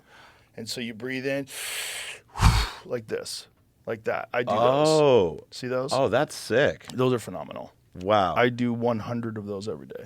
Wow. Yeah. Now that's something I'm gonna do because like as I grow older, my whole thing is mobility and strength, and so yeah. I mean, I do those, and I also like to do it on a slant board. A slant board is nice too because so which board, direction? It forces your heels up at heels a higher. 45-degree angle, Yeah. and then because of that, it really strengthens the muscles that are supportive muscles of your knee. Yeah. And it's a really good exercise for knee strengthening. That's I do a lot of knee strengthening stuff. A lot of it. I do it every day because I've had 3 knee surgeries and I've done martial arts since I was a little kid. So I have a bunch of knee issues. I got you. Yeah, I will try any of that. Yeah, you have to do something. I can help you. I would love that. Yeah, there's a great guy out there. He's got an Instagram page called Knees Over Toes Guy, and he takes people from step 1, like with very little knee stability and strength, and he's got a multi-stage program where you slowly keep adding more exercises, adding more resistance, and strengthen the structure around your knee. Because a lot of the problems that people have is the knee is not supported well by the musculature, by your tendons and ligaments and muscles. It's not supported well. It's not strong enough, so it's unstable, and so it twists and moves. Yeah. And there's a lot of injuries that people have specifically because of that. I've made my knees much stronger since I've started this program. Man, I gotta do that. That's like probably the area that I think about the most. Like I don't have a flexibility. I have pretty good flexibility. Like all this stuff is good. In like mobility, I have a lot of mobility. My knees have always been the thing. But the last time, really why I stopped working out, I was training all the time. Yeah, you were getting jacked. I was getting pretty jacked. I need to get rejacked. But I was doing a leg press, and I think my feet were a little bit too low on the plate, so I put too much pressure on my right knee, and just something. It wasn't like a major or anything like that, but there was like it didn't quite feel right after a certain press. And I would not recommend leg presses. Yeah, I mean, if you're a bodybuilder and leg extensions, those are bad too. Well, they're not necessarily bad. Yeah, but it's just like there's ways to strengthen your knees that aren't so problematic. And I don't lift heavy weights. Nothing I lift is high heavy. reps. Yeah, well, the heaviest weight I lift is 70 pounds. Okay. It's kettlebells. Oh, I just do a 70-pound kettlebell. It's the heaviest thing I pick up, other than my own body weight. Copy. But the vast majority of the stuff that I do is body weight. And you can do some pretty extensive. You can do a lot. You can do a lot. And you can really strengthen your legs with body weight exercises. But I also do lunges with dumbbells and things like that. I do a lot of different things. But leg presses, there's so many videos of people hyperextending their leg the wrong way with their ego lifting, and they have like a giant stack, and then they lock their legs out, and it pops back that way, and they're screaming in agony, and their knee is destroyed. I've seen so many of those online. That's something about my Instagram search algorithm is horrific. It keeps reminding you. Oh, it's like, remember this. I've seen so many of those gym fail things where people are squatting too much and their legs explode. I can't do that. I mean, you're not trying to be a bodybuilder, so get off those things. Yeah. I mean, for me, it's like at this point, like I wanted to get jacked specifically for a thing I was doing, but like now I'm more about, I just want to become like mobile and strong, and that's it. That's all. And however that looks. That's how it looks. That's all I do. I don't do anything for aesthetics. Not one single thing. So it's all functional. All of it's functional. And all of it is, it's either bodyweight exercises like chin-ups, dips, push-ups, bodyweight squats, pull-ups. It's either those things or it's kettlebells. So all those things, they make you use your body as one thing. Your body has to, it's not an isolation exercise. Which is, I just don't think that's not, it's not for me. I want something that helps my body do martial arts better, helps my body function better. Yeah. So I don't fuck around with any. I mean, it's not. I'm not like shitting on them. If you want to get bigger and you want to look like a bodybuilder, yeah, there's like a real clear way to do it. Those guys do it, but that's not what I'm interested in.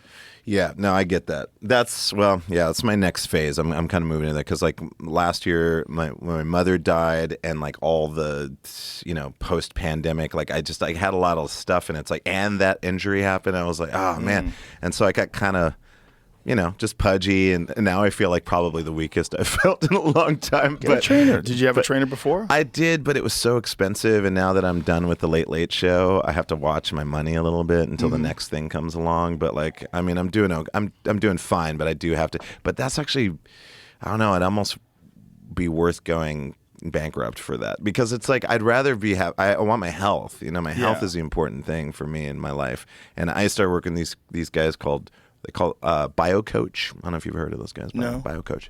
So they deal with like metabolic health, and so I was working with them. They've given me a couple free months about it. But the biggest thing really is about, I get like one of these CGMs, continuous glucose monitor things, and keep my glucose levels in a certain level, and that's helped my energy a lot. So I'm not doing any sugar and bread and stuff like that. Oh, there you go. And that's step one for everybody. Huge. And my inflammation in my knees have gone down. Of course. So those things cause inflammation. I know. It's crazy to me, and I know that like some people are like, I gotta have my sugar, and I have, it's like, but you don't. You don't. And you can once in a while. It's fine. But like, get the motor running. I give myself a day, maybe once a week or every 2 weeks, where I just eat some bullshit. Yeah. And I always go, oh, that wasn't worth and it. it feels that was not worth it. Yeah. But I give myself that day if I feel tired, if I come home. Like I like to do it like late night if I come home from the club. I see. And it's like 1 o'clock in the morning, I'm hungry. I'm like, fuck it. Yeah. I'm going to work out in the morning. Yep. Fuck around. And Yep. I always feel like, oh, I know. afterwards. But it never feels I great. give myself a little mouth pleasure. I mean, come Give on. myself a little fun. You gotta do what you gotta do when A you little got cake, a little cookie, a little something. A little cookie. It's now when I see like when you've been on that for a while, when you haven't been, basically keto, but like when you've been doing that a while. Now when I see a snack tray or like I'm backstage and there's all these chips and stuff like that, I'm not even remotely interested in it. That's great. It's That's crazy. also your gut biome. Your gut Yeah. biome. If you eat a lot of sugar, and you eat a lot of carbs, like your body wants that. Like, give me some of that. I stuff. know. Yeah. What's the It becomes a parasite. It's a parasitic thinking, and that's like what I noticed for me. Like when I'd be at home, now what I need to do is I need to get out of my. I should work out, and then like I go on the phone. And it's like, oh, it's too late to work out now because I got this thing. So I guess I better just do the thing. I'll work out later. It never happens. Yeah. But the one thing I will say that's really helped me is dancing.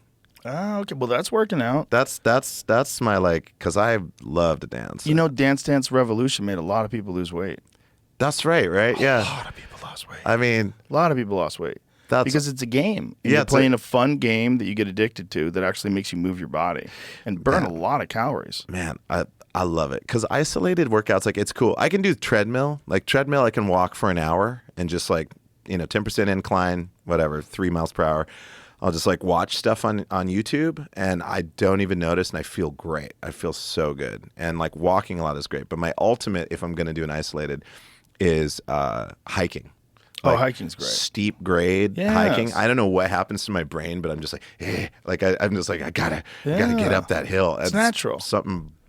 Well, it's natural for human beings. It's a natural thing to do. Yeah. And also you're outside, and hopefully you have good scenery. It's nice. It fulfills you in all sorts of different ways. Yeah. I don't know. I'm just, right now in my life, I'm like, okay, post Late Late Show. What do I got going on? I got this book. I got, some other things in the works and some things I'm pitching, but mostly I'm just about, I want to do the stuff that I want to do and feel good about it. Enjoy your life. I'm going to enjoy my life. I'm going to Berlin for a couple months just to go there and like produce music. And Porsche always hooks me up with a car when I'm there and drive really? the Autobahn. I just did my first track day Did you? with like a real instructor. Oh, sick. Isn't that fun? Oh my God, it was amazing. What were you in? I was in my cars. So I was in, I took my You just Ford. brought all of them? No, I brought 2 of them. Okay. I brought my Ford GT. Oh, and I gosh. brought my GT3 RS. Whoa. Yeah. You have a GT3 RS? Yeah, I have a 2007 Oh, okay. manual Oh, my God. Sharkworks car. Woo. It's so fast and so light. That one was hard to handle. That one, like, boy, you really feel the difference between Even with all that downforce? Yeah, the rear. Well, the 2007s don't have the same kind of downforce as the 2023. 2023 has this massive wing. Yeah. It's insane downforce, and it's an incredible car. I did drive a modern 2023 GT3 around the track as well that they had there. Oh, how was that? Much easier to handle than my car. My car is a wild bitch. It's so light and it doesn't have any nanny stuff to it. There's no traction control, no nothing. It's so a car. It's a full-on track car that you could drive in the street. It's really fun, but God, the Ford GT was magic. I have a 2005 Ford GT, and that thing is incredible. It just hugs the road. It wants you to like bend into the corners. It's got massive tires and a giant engine right behind you that's supercharged. And it sounds incredible. Low, it feels wide. Low and wide. Yeah. Oh my God. Man, I'm telling you. You know what the 2005s look like, right? Yeah, I think so. Is that when did the new GTs come out? Was the first model years 2003 or something? Well, the first one was the GT40. That was a car that they used. That's that movie, Ferrari versus Ford. Oh right, but that was and that when he had the bubble top, right? When it went in the race for that guy's head or whatever. Here, something I'll bubble. send this to Jamie so you can see mine. Yeah. I want to see yours. It's the one that I had. They came out with it again in like the early 2000s, I think 2004 or 5. Yeah. And then there's a new one that they just came out with that's just all paddle shifts. Mine's a manual. Oh wow. Yeah. Okay. Mine is still a manual, but going around a track with an instructor, you realize why a paddle shifter is the way to go. Oh like, man. On the street, that's my car. Oh, it's gorgeous, man. Look at that fucking thing, baby. Spiders. Nice. That is a clean machine. Oh my God. It's so low and so wide and it handles so well. It's just like when you're going around the corner, it's like it feels like this is what I want to do. Like it tells you like, yes, this is what we like. Plus it's got that 60s vibe to it that's like pretty so sweet. It's such a good looking car.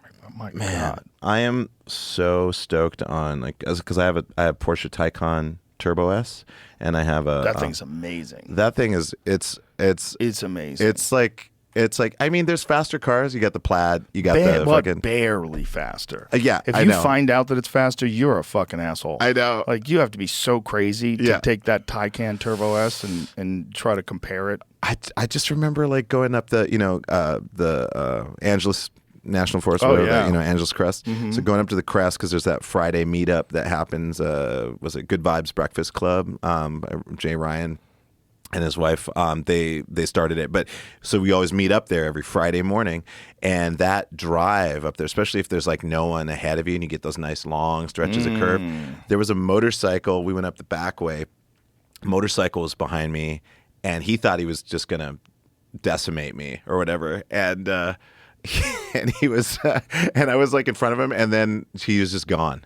And he's like, I can't believe you lost me. I've never been able to lose somebody. He's like on some super bike, like crazy, and he's a really experienced rider. He's like, you just disappeared. He's like, and you were staying between the yellow. You were staying in your lane the whole time. Yeah. And I was like, yeah, the Taycan, I like because I have also a 911 Turbo S 2022. Oh. So I have both those. Damn. The Turbo S is a nasty monster, but it's more analog. You know, it's got like it grips, feels like a mountain goat. The Taycan is like, it's a spaceship. Yeah. And it's all about weight management because it's so heavy. So well, also the weight is all on the bottom. That's where the batteries are. So the weight distribution is amazing. It's crazy, but it feels like a snowboard. I never snowboarded, but it feels like snowboarding, really, because it's like I'm taking this corner, so it feels more like this, as opposed to a 911 is more like it's like magnetically held to the ground, and it feels like it's crouching when it's going into a corner, and so it's a different experience. It's a little lighter. Rear steer is amazing, but the Taycan is just I'm looking forward to, a lighter Taycan. If they can make a Taycan that's a third less weight, I'd take 80 miles of range to have a lighter Taycan. Well, if they had a two-door, if they come up with a two-door Taycan and make it the size of a 911. The Cayman's coming.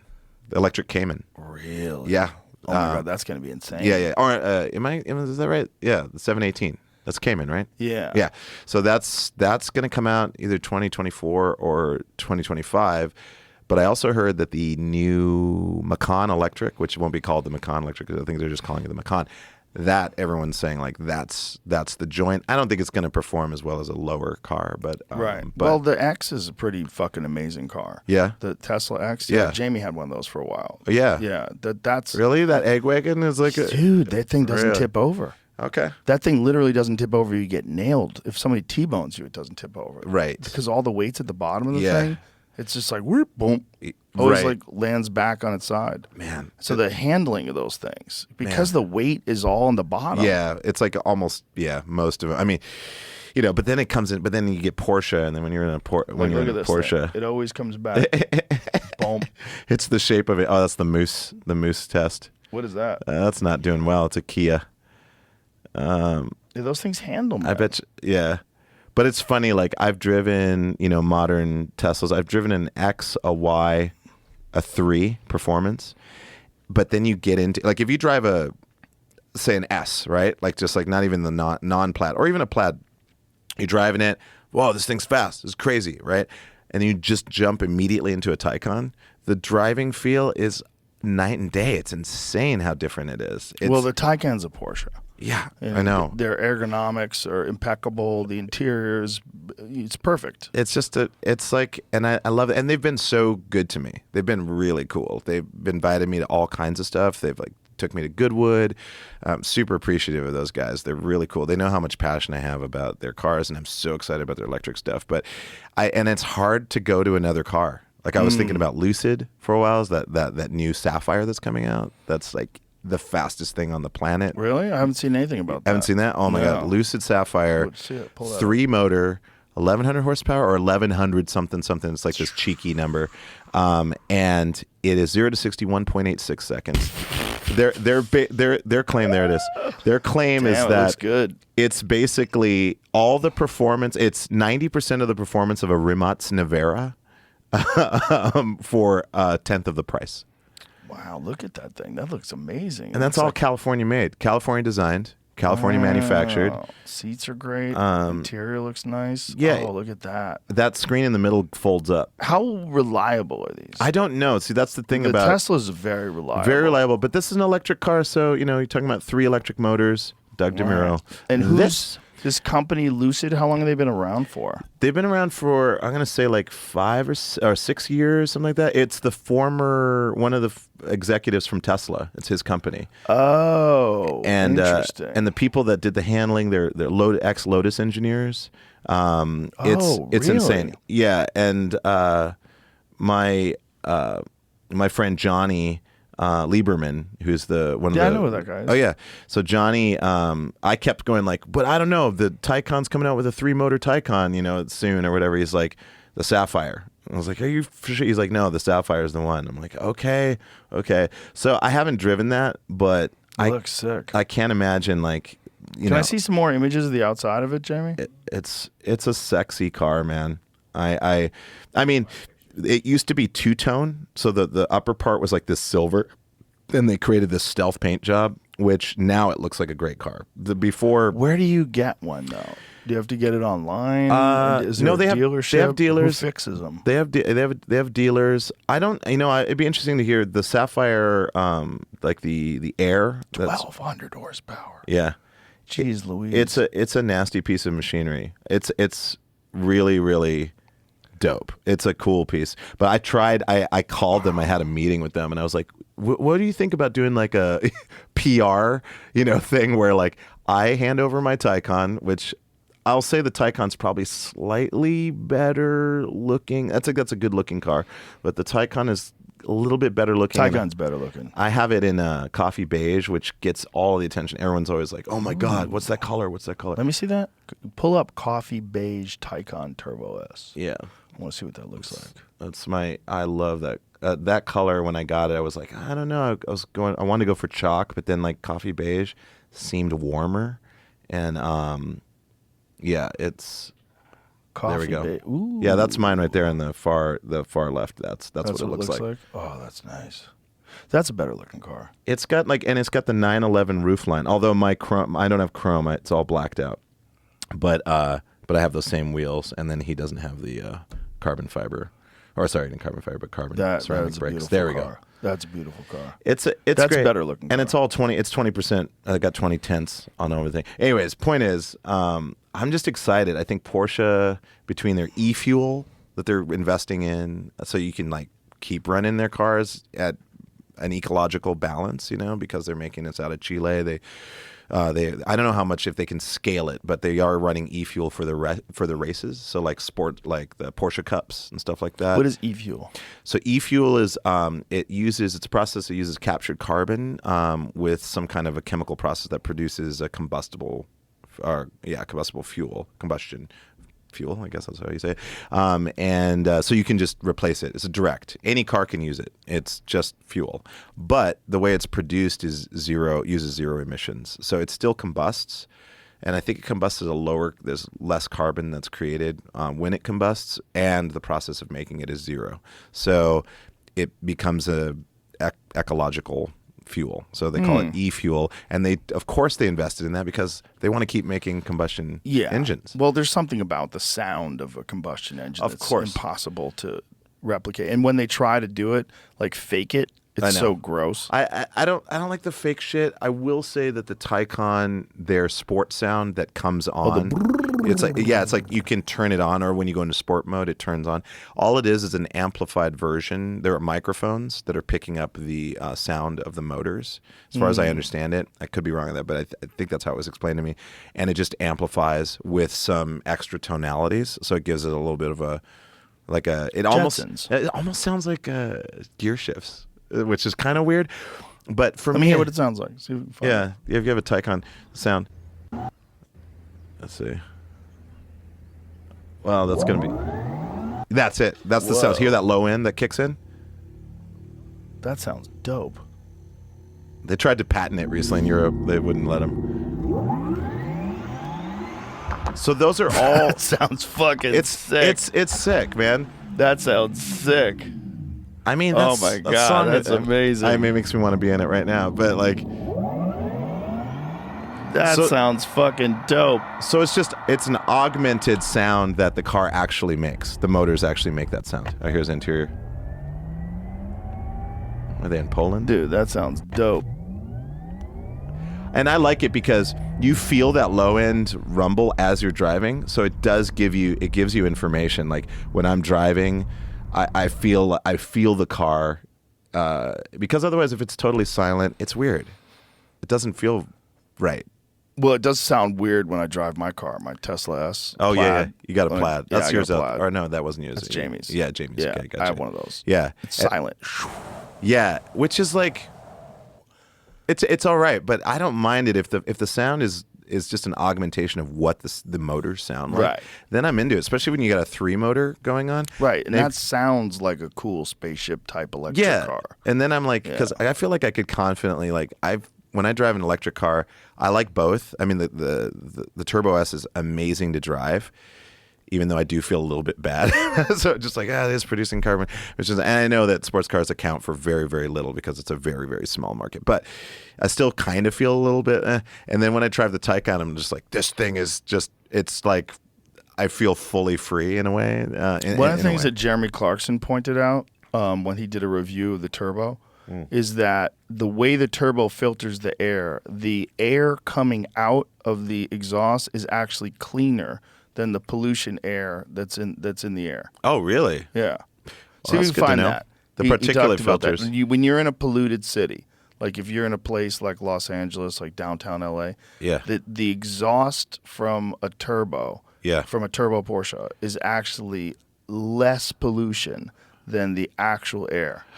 Yeah, I could believe that because everyone's complaining about the sound of it. See if that's you can't true. rev it because the particulate filters are so strong because of the EU regulations. So people are like, well, they have a rev limiter. It doesn't sound that good or whatever. But I don't know. I don't really care about that. It's like once you start going, it's preposterous. I mean, It's electric car performance from a combustion exactly. engine. That's why I wanted the Turbo S because I had the Taycan. I was like, I want to know what the turbo. So gas in the video version above, feels Jeremy Clarkson, host of the Top Gear, says that Porsche 911 Turbo cleans the air in polluted city like LA, While I have seen concept cars that clean the air, I seriously doubt that any existing car, especially the Porsche 911 Turbo, emits exhaust that is cleaner than air, even air in the most polluted cities. Here's exactly what Clarkson says. When you drive this car through a really polluted city, Los Angeles, Calcutta, Harrogate, wherever that is, something like that, the gas comes out of the exhaust pipe is less toxic than the air going into the engine. And I'm not joking, that's true. This is like a small, efficient, easy-to-use vacuum cleaner. They should call it the Porsche Dyson. So here's the question for Sunday afternoon. What do you think? Is he wrong? Does he have... Man. Well, now you just made me feel a little bit better about it. Yeah, I don't know if that's true, though. Jeremy Clarkson has said multiple things that aren't true. Yeah. I mean, they famously rigged their Tesla episode about that. To show that the Tesla died on the track, and it didn't die on the track. I remember that. I was like, why are you doing that? Horrible. Just do the shit honestly. You're going to run in anomalies anyways. Like, why do you have to invent that shit? Well, because that's a reality show. It's gross. They have to create drama. Yeah, well. Create problems. But to do that, you're like tanking a business. Like I mean, how many people saw that and wouldn't buy one of those cars because of that? Yeah, I know. And I think Elon lost in court because I think part of the show is that it's entertainment. Oh, so I they're see. allowed to fake things. I see. Which is kind of fucked. It's kind of fucked. Well, you know what? It's like a freedom that should exist. However, it's to use it in that way is really poor taste, and like I don't know, maybe there's some kind of a consequence to it. But I think there's a consequence certainly to that business. I mean, how many people saw that? And I bet that was a big hit on the business. Yeah, I remember seeing that, and I was like, oh, really? Okay. Well, I don't know. I mean, it's an electric car. They're kind of hard to. Yeah, I remember up. thinking, oh, well, it must be new tech. I'll wait a while. Yeah. And then wait a while until really? they get it down. Because right now it's fucking up. But it wasn't fucking up. No, it wasn't. Yeah, I remember that was with the Plaid, right? No. Oh, that was just the early on. Oh, it was the early Tesla, the one that looked like a Lotus. You're talking about the very first one. Mm-hmm. Oh, see if we can find it. That was way back. Yeah, the Roadster. Yeah, the original Roadster. I did not know that. Meanwhile, the new Roadster is just like vaporware. It's not going to happen. Where is that? Everybody's killing it. I mean, the Aspark Owl is like coming out, and that's going to blow that. You don't away. think it's going to happen? I don't think so. Well, maybe, but I just don't. I don't know. So that's I don't think the appetite's there. What? I think Lotus. I think Lotus and the appetite's there, dude. If it comes out. If they make the Tesla Roadster the way that Elon showed it when they did that demo, right? 1.7 seconds, 0 to 60, looks insane. I know, yeah. It looks fucking cool as shit. 2-seater. Yeah, but it's going to be the same price as a Porsche Cayman, electric Cayman. So it's like people are probably going to choose the Porsche. We'll see. I'd choose the Porsche every day. The problem with Teslas, my problem with them, is that they don't have buttons. Everything is touchscreen. I do not like that. I do not like that. That is one thing you would appreciate about the Lucid. Because the Lucid, the cockpit, there it is. It's a good-looking car. So you can still order that thing. Yeah, but it's fair. Like I found it on their website somehow. Come on, that looks dope as fuck. I mean, no, it looks sick. It looks like a Ferrari. That looks dope. It looks like an electric Ferrari, kind of smoothed over. Well, it looks like a Tesla sports car is what it looks like. But there's no timeline for this thing. I mean, I think their roadmap is get out the truck first. So the Cybertruck has started to be delivered, and people are driving. Apparently, a friend of mine saw one in L.A. Wow, I do not like that truck. Dude, have you seen it in real life? Yes. It's fucking sick. Really? I do not. I love it. I like take a Rivian over that any day. No Rivian's way. good looking. Ew. Sick. It's a cutie. It's Ew. a cutie. It's a cutie You like pie. those glasses you're wearing? Yeah. Yeah, see what I'm saying? What? That's like what the Rivian's headlights look like. They look stupid. Oh, that's Your the glasses look good. stadium headlight. Oh, no, I don't thanks. like them. Yeah, they look good for you. Yeah, but if I wore them, okay. people would be like, Joe's trying too hard. How about the Alpha Wolf? What's that?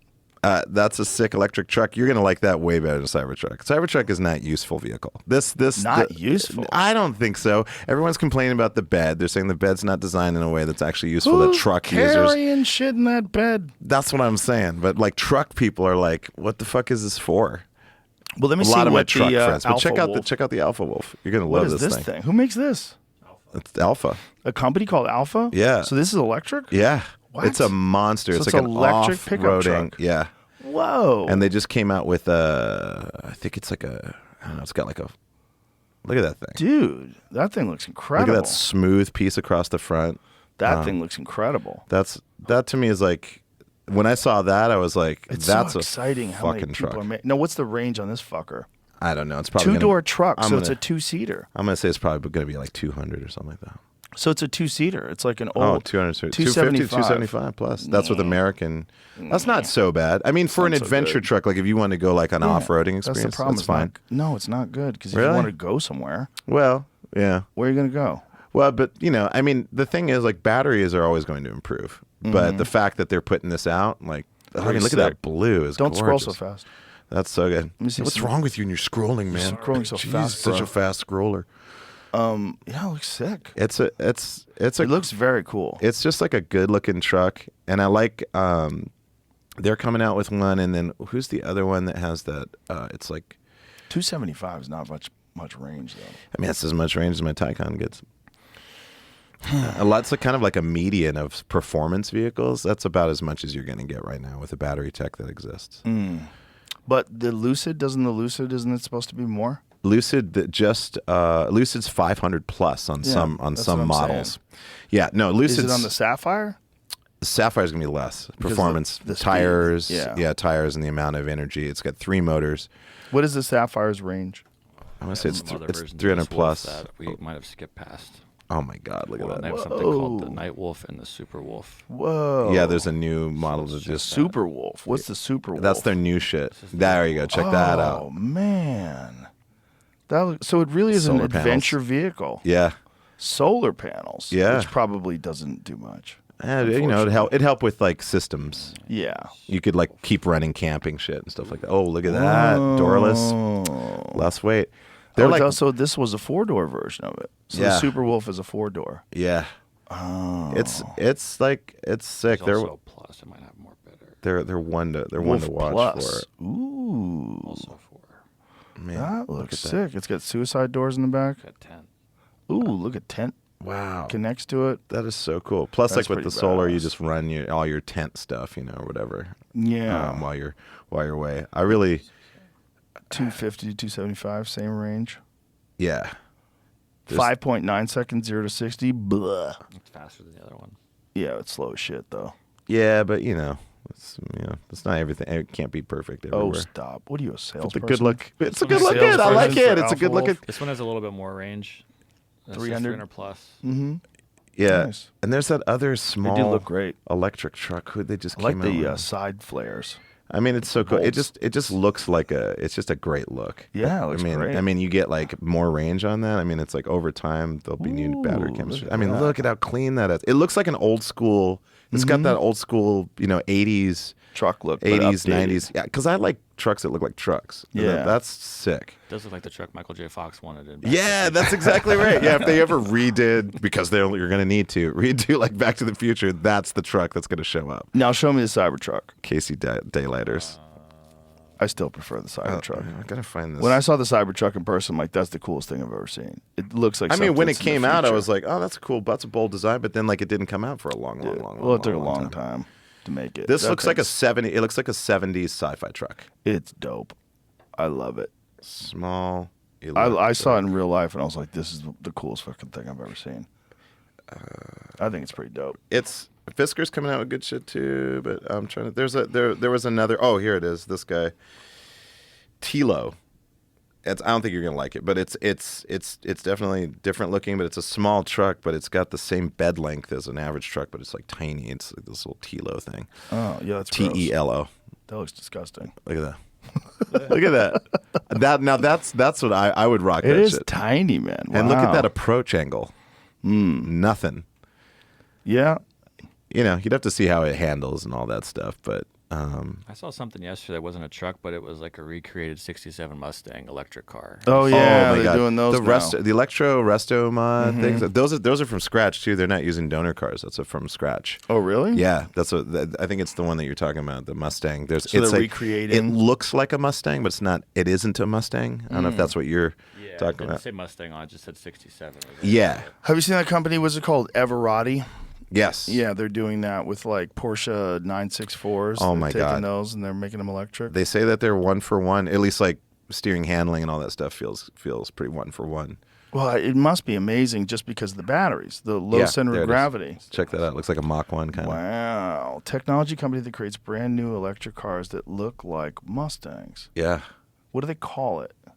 The cars or the company charge But cars. they just don't called call it a 67. Mustang? No, I don't think they legally can. Interesting. But So it's clearly they ripped off the Mustang. They completely did. But it's a from scratch, bespoke.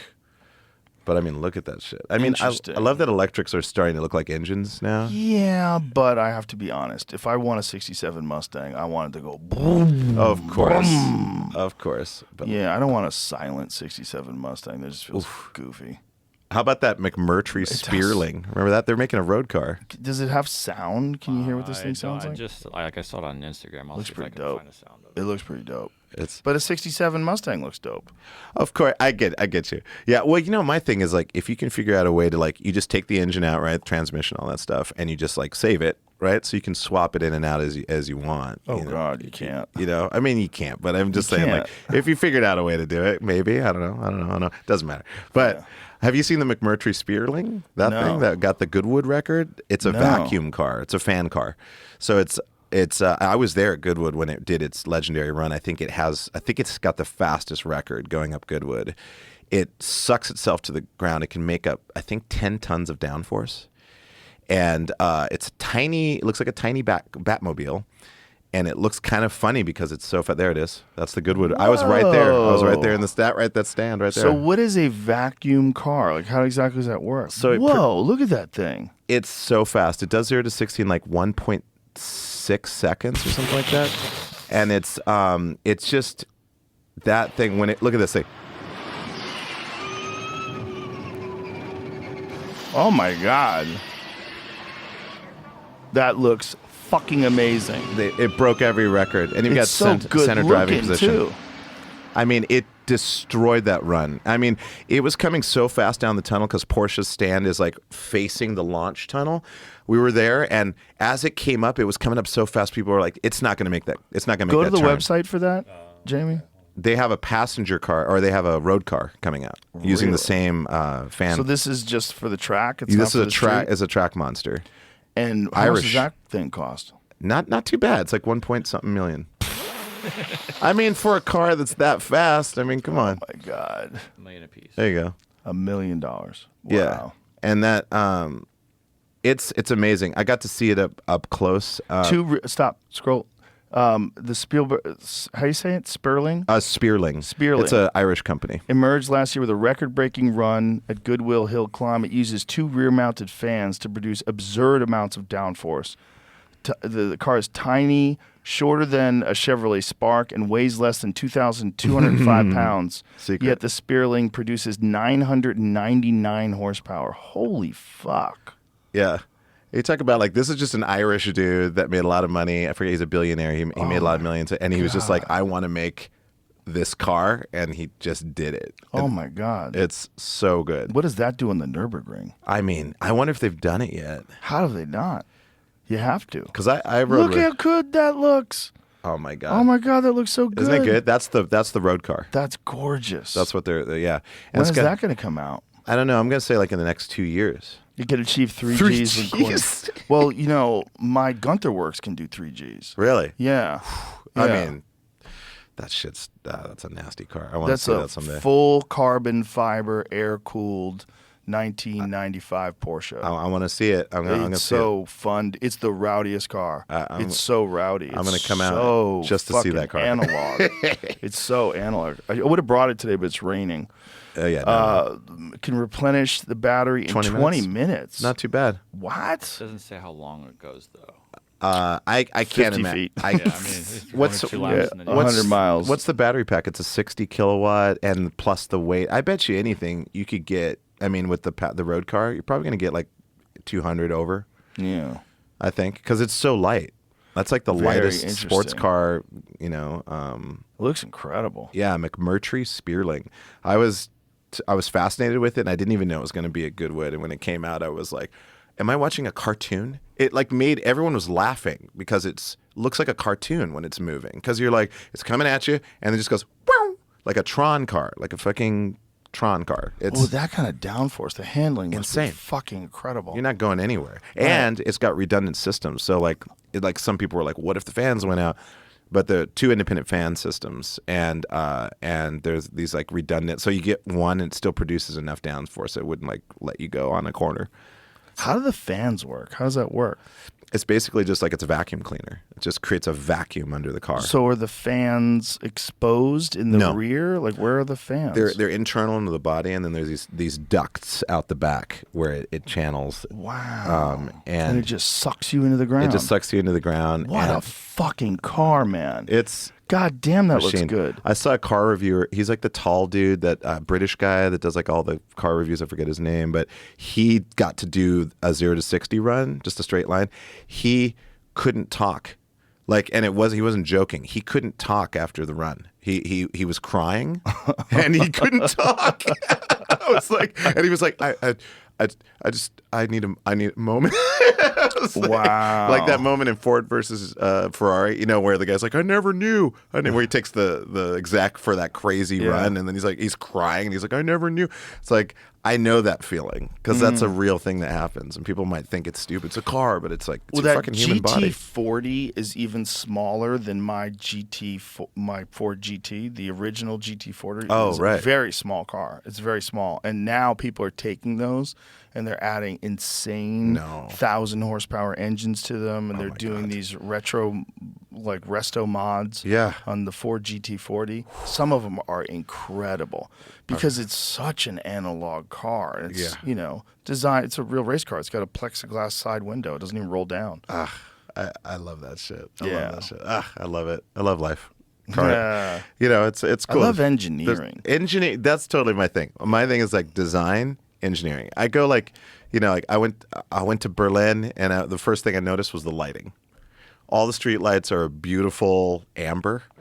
All the interior lighting in most places is like, there's no, how you walk into like a convenience store here or whatever, and it's just like fluorescent Harsh. attack. Yeah. It doesn't really exist. I mean, there are places, but like in general, it doesn't. I was like, whoa, they care about this shit. Like people are like, we don't like the harsh lights are too bright and it's not good for, concentration, whatever.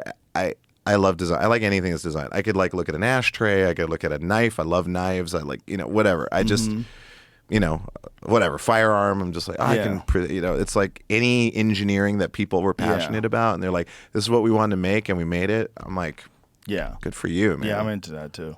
I just love design and innovation. Yeah. I just love seeing like the human mind come up with something like that spiraling. I mean, come on. I mean, imagine the amount of passion and drive and dedication you have to develop something like that and then actually produce it and make it.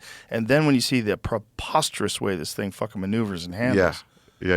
It's so cool. I know. And the Gordon Murray cars that What's that? just came out. The Gordon Murray T50 and the T30. What's that? T30. He's the guy who designed the F1, the McLaren. That the $20 million now evaluated $20 million supercar. He designed that, a legendary designer, and then he made 2 cars. One is a fan car. Well, no, it's not a fan car. It uses a fan to depressurize the zone behind the car. Oh, there we go. Whoa. T50. I think it's the T50. What the fuck is that? Oh, Yeah, that's so sick. center driving position and 2 passenger seats on either side. Look how low it is. Just like the F1. Wow. It looks a lot like a McLaren. Yeah, that was his baby. And how does that thing handle? There haven't been any reviews on it yet, but I mean, look at that stick shift, and they design the cockpit around you, so you come in for a fitting essentially, but you get to see all the mechanics. Are exposed for the shifter on the interior of the car. But so shifter, like, does it have gears? yeah. So it's a full gas car. So it's a full gas Yeah. car. The other one that they came out with is more of a 1960s homage. Is this a manual transmission? Yeah, Does it have manual. a clutch? Clutch, manual transmission. Really? Yeah. So the T33, that one, check that one out. I love this car. That's very interesting. Yeah, this is more of like a kind of more manageable. But Gordon Murray, he's just a legend. That guy is insanely talented. But he just like made these cars, the cars that he wanted to make, and there was like nothing. Every wire, every bolt, that guy is in. I've watched so many interviews, and everything is approved by him. Oh, that's a gorgeous They're car. really beautiful automobiles, and he doesn't release performance numbers because he doesn't believe in that. He believes in the spirit of the car, like the way it feels. And of course, it's going to be lightweight and all that stuff. Scroll back down, please. And, It's and he a doesn't do little traction higher. control either. I don't think. It says in every major engineering area, the T33 is mechanically superior to modern day supercars. Go to the interior. See what that looks like? Wow. So is this like a bespoke thing? They only make a certain number per year? Yeah, all that stuff. Yeah, and Stupid expensive. And you go into the design studio, like you can go in there and you just basically go through all the swatches and color, blah blah blah blah blah. Wow. But yeah, I mean, there's some beautiful automobiles out there, and I can't afford them, but I Click on that video so I can see that video. Yeah, that's pretty sick. Does it show it driving? That's what What I does it don't sound really like? see them like. Yeah, there should be a sound, but that's the weird thing about his company. Like they don't really show a lot of footage of the car in action, which is kind of curious. I don't know Has why. this been actually released already? Can you buy one of You these? can order them. T50s exist, I think, or I think if that's the name of the T50, I figure Why is this video a it's map? stupid. That's why I I wasn't don't- going to click on it I because I, don't- knew it wasn't. It's just a sales pitch. It's a sales Yeah. thing. Okay, there's a YouTube track. find something. Okay, now show the car. That's it. That's what I'm saying. It's like that's the one thing I don't like about it. Is like you don't. Well, that's the guy that drove the Spearling that was crying. It was yeah. like, that dude, super tall guy. He's as tall. Gordon Murray's tall too. It was kind of fun to see them talking together. Interesting. But yeah, I mean so that fan in the back, so it depressurizes the zone behind the car so that you don't need a spoiler for downforce. Huh. Well, there are two mini spoilers on either side, but it basically as soon as that pressure starts to build up.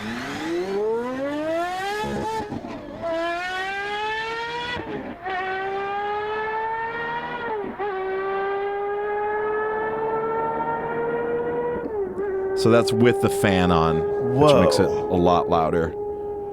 You can disengage the fan when you're driving Why around would town. you? Well, I mean, small towns and stuff like that. Yeah. Tell them to deal with it. You're in town. Oh yeah, there's this guy. Oh, look at the back seat. Isn't that So the great? people sit behind you. Yeah, just like the F1. Wow. The F1 was center with two passengers on either side, which I kind of like that. I mean, it's like you're gonna take two friends on a ride. It's kind of fun. And then It you is get that kinda- center drive position, which I've never experienced before, but I would No. love to get a center driving position. Yeah. Wow. That's crazy. That's a road car. Man, isn't it great? Yeah. I know it's like there's still there's some cool stuff going on, but the good thing is like there's cars at every price point, and they're all like so many great ones. I love them. Yeah. It's a good time for automobiles. But it's a weird thing because they keep making them faster every year. I know. It's like, where's this go? I know, that's what I'm saying. There's a biological limit to speed and G-forces. Like at a certain point, all electric cars are going to basically be the same, 0 to 60. Mm-hmm. Handling will be different, but Yeah. like the 0 to 60, like and stopping is like that's a pretty predictable science. I don't know where we're going to go. We can't get faster than blacking out. You know what I mean? Right. G-force. It's like you don't want to be like, Yeah. Right. I wonder if that's possible. I think so. You That someone could. could black out from a car. I mean, you could black out. You could black out from a corner. I mean, because blacking out is just reduced blood to the brain. So I don't know. I guess on a forward acceleration, you should be able to black out. I think you could black out. Have you ever been in a fighter jet?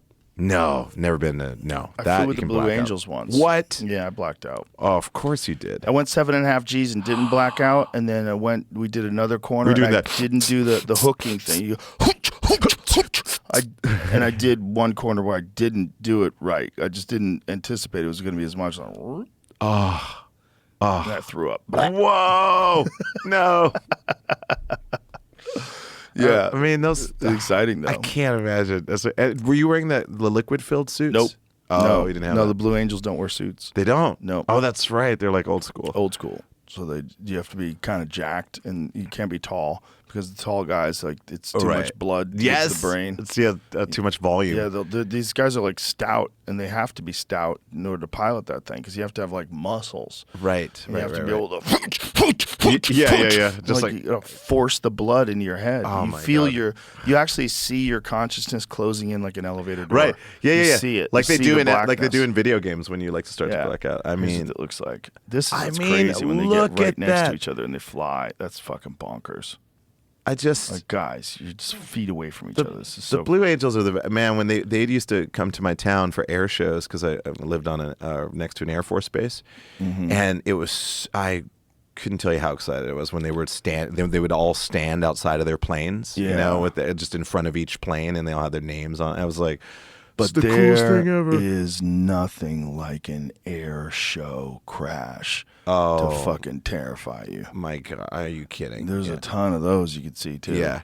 Have the Blue Angels? They have a pretty low crash record. I don't know. I think they. I don't know who crashes, but I've Yeah. seen air show crashes where they fuck up, and those are horrific.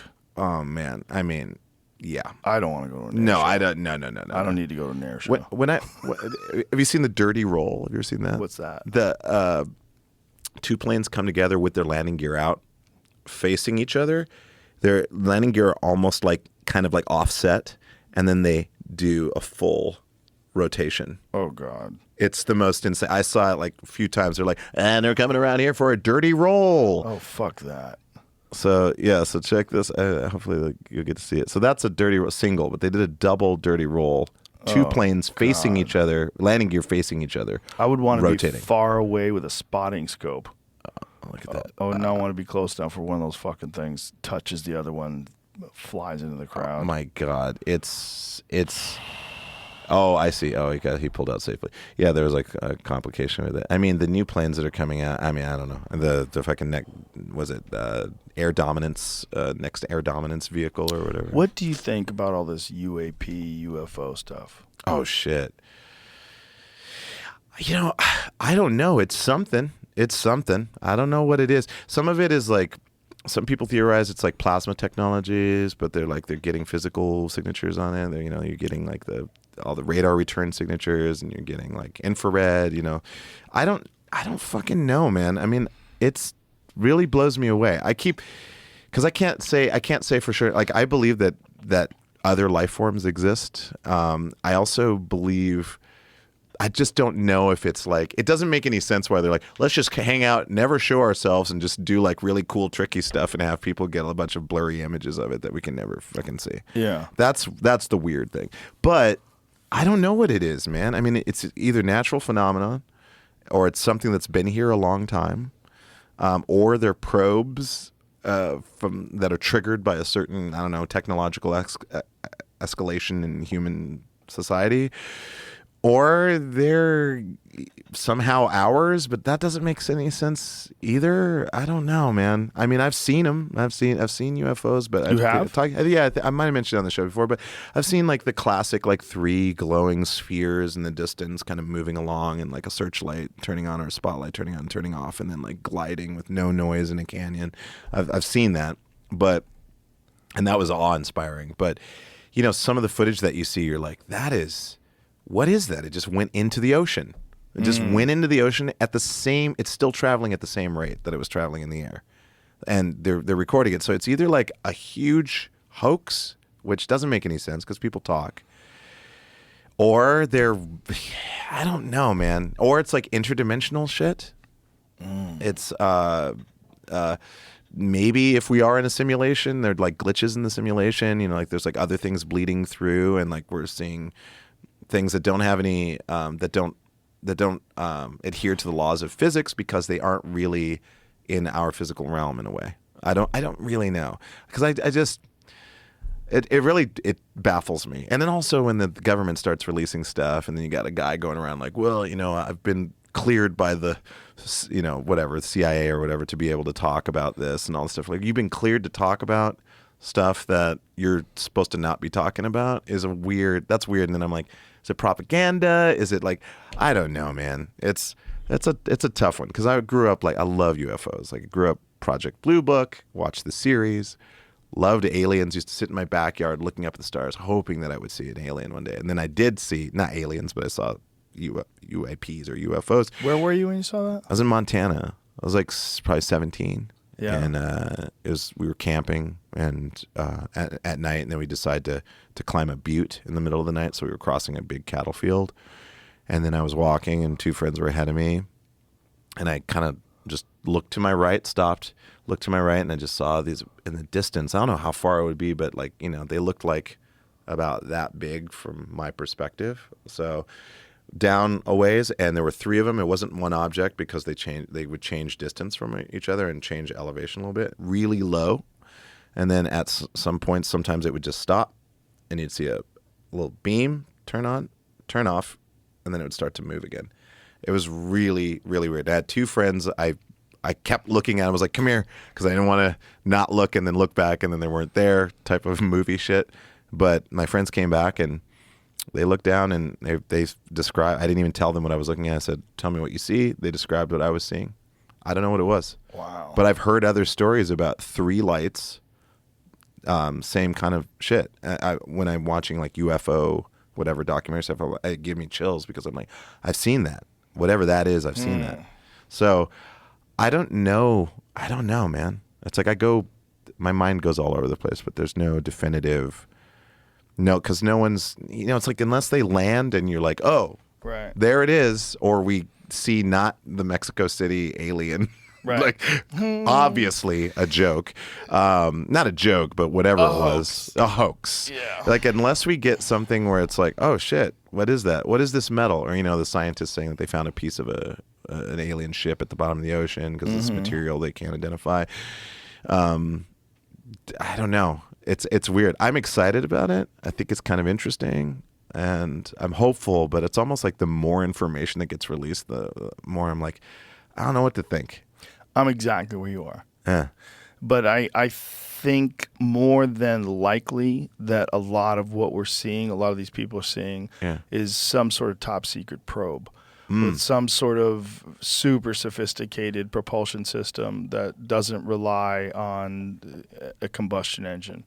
Some completely new style of propulsion system that they've been working on. They've been working on gravity propulsion systems since the 1950s. True. They've been at least theorizing these things. And the possibility that someone has come up with something in a drone form that they can pilot like that makes the most sense to me, because they keep spotting these things in areas where the military practices. They keep spotting these things off the coast of San Diego, off the East Coast, where they have these restricted areas. That's where they're seeing these things. Like, it just makes sense that would be where they would practice these things. But what's weird about it is that, like there was that famous UFO crossing incident over the northern, all the states of going from, I think, Seattle or Washington all the way to Idaho, Montana, North Dakota. They were chasing the squadron of unidentified flying objects in the 50s. The 50s. 50s. Yeah. So that's the one thing that, because you do hear about sightings, like even in the 1800s, 1700s. That's the weird thing. Right. That's the thing where I'm like, well, if it's true. But I mean, in the 50s, there's like shots of it. There's people took photographs of these like squadron of glowing discs, and they were going so fast that jets couldn't keep up with them, so I had to scramble jets at the next base, and they. Our baseball team are called the Voyagers, based off of that incident. Really? Yeah. So in Great Falls, but like, I don't know. That's the weird thing about it. I agree with you. I think there is some kind of like propulsion system, and that is able to like change on a dime and like doesn't necessarily get affected in the way that normal. So there's probably multiple things going on simultaneously. That's what I'm saying. Yeah, I do not doubt that we've been visited. If there is intelligent life that's capable of coming here from somewhere else, of course they would. That's the place you would go. Yeah, exactly. It's like, it seems like, in a way, I just feel like the Earth is kind of like a terrarium. It's like they're just like, let's do a pilot program here, throw some seeds down there, sure. Monitor it, see how it goes. Certainly could be. Some people think the moon is a spaceship. Well, those people might be dumb. Well, but there's some. Well, are you familiar with the Y-Files? You know those guys, that guy? Y-Files. The Y-Files. So it's a YouTube channel. This dude, he basically just recounts stories of paranormal, whether it's occult stuff, spiritual stuff, but not spiritual stuff, but it's like ghost stuff, or aliens, or interdimensional travel, that type of stuff. And then he tells the story and kind of reenacts it, and then at the end he kind of debunks it, or tries to debunk it, but he seems to be pretty impartial. But he was talking about how, like, when they landed on the moon, they basically did seismic tests, and the reverberance. There was a reverberance that would indicate that it's possibly hollow, and it does sound like a far-fetched thing, but there is a lot of there's some kind of interesting things there. Again, I'm not like a firm believer in it, but if you think of it in a fantastical way, like what if that was a spaceship that just like idle, they just stopped that spaceship, did some experiments on Earth or whatever, and just left the spaceship there. I don't know. I'm dumb. Hi guys, how are you? That one seems so stupid. I know, but it's fun to look into. It'll be cool to see what your crowd thinks. You know, kind of an undertaking would be involved in creating a spaceship that's, what is it? It's huge. A quarter of the size of the Earth? Something. It might be smaller than that. Maybe. That's got to be smaller than that. It's 1/6 Earth gravity. Okay. So what's the size Does of that it? tell us the size? I don't know. How small is it? How big? Hey, y'all know how big the moon is over there? Y'all ever? What would you guess? I'm guessing like it's a 1/10? Yeah. That's what I'm guessing. But Yeah. it's. I mean, and then It's a there's lot like smaller. there's like also kinds of weird. Oh, here we go. No, you were right. Oh, okay. 1/4. 1/4 of the size of Earth. 80 times less than that. Yeah. So It's pretty big. yeah, if you look up hollow moon just to see. Is it next to Hollow Earth? No, I hope not. I hope not. They gotta get off that. Hollow moon. Spaceship moon. Pseudoscientific Yep. hypothesis proposes Earth moon is either wholly hollow or otherwise. The mechanic story from August. So this has got all of the details. Oh. We break down how misinterpreted Oh, science okay, and the so- Apollo moon here we missions go. give rise to a bizarre belief. Well, then maybe that's all some bullshit. Maybe. I mean, Seems probably, like most it's likely. bullshit. I mean, I felt that way too. I just thought it was interesting. It's a Death Star. Yeah, that's what I'm thinking. I'm like, that would be hilarious if it was. That's all I'm saying. Like, I think it would be. Because my thing is like, I'm kind of like a big simulation theory guy or whatever. Some version of a simulation that we're existing in, and then also. Your Siri's going off. Oh, sorry, Siri. Siri thinks you're What? asking her Why are you? questions. What the hell? Don't do that. It's the CIA. But yeah, it's like it's like I'm like, well, Scientists said the moon rings like a bell. Right. That's because the vibrations from the moon's seismic events, known as moonquakes, last much longer than those here on Earth.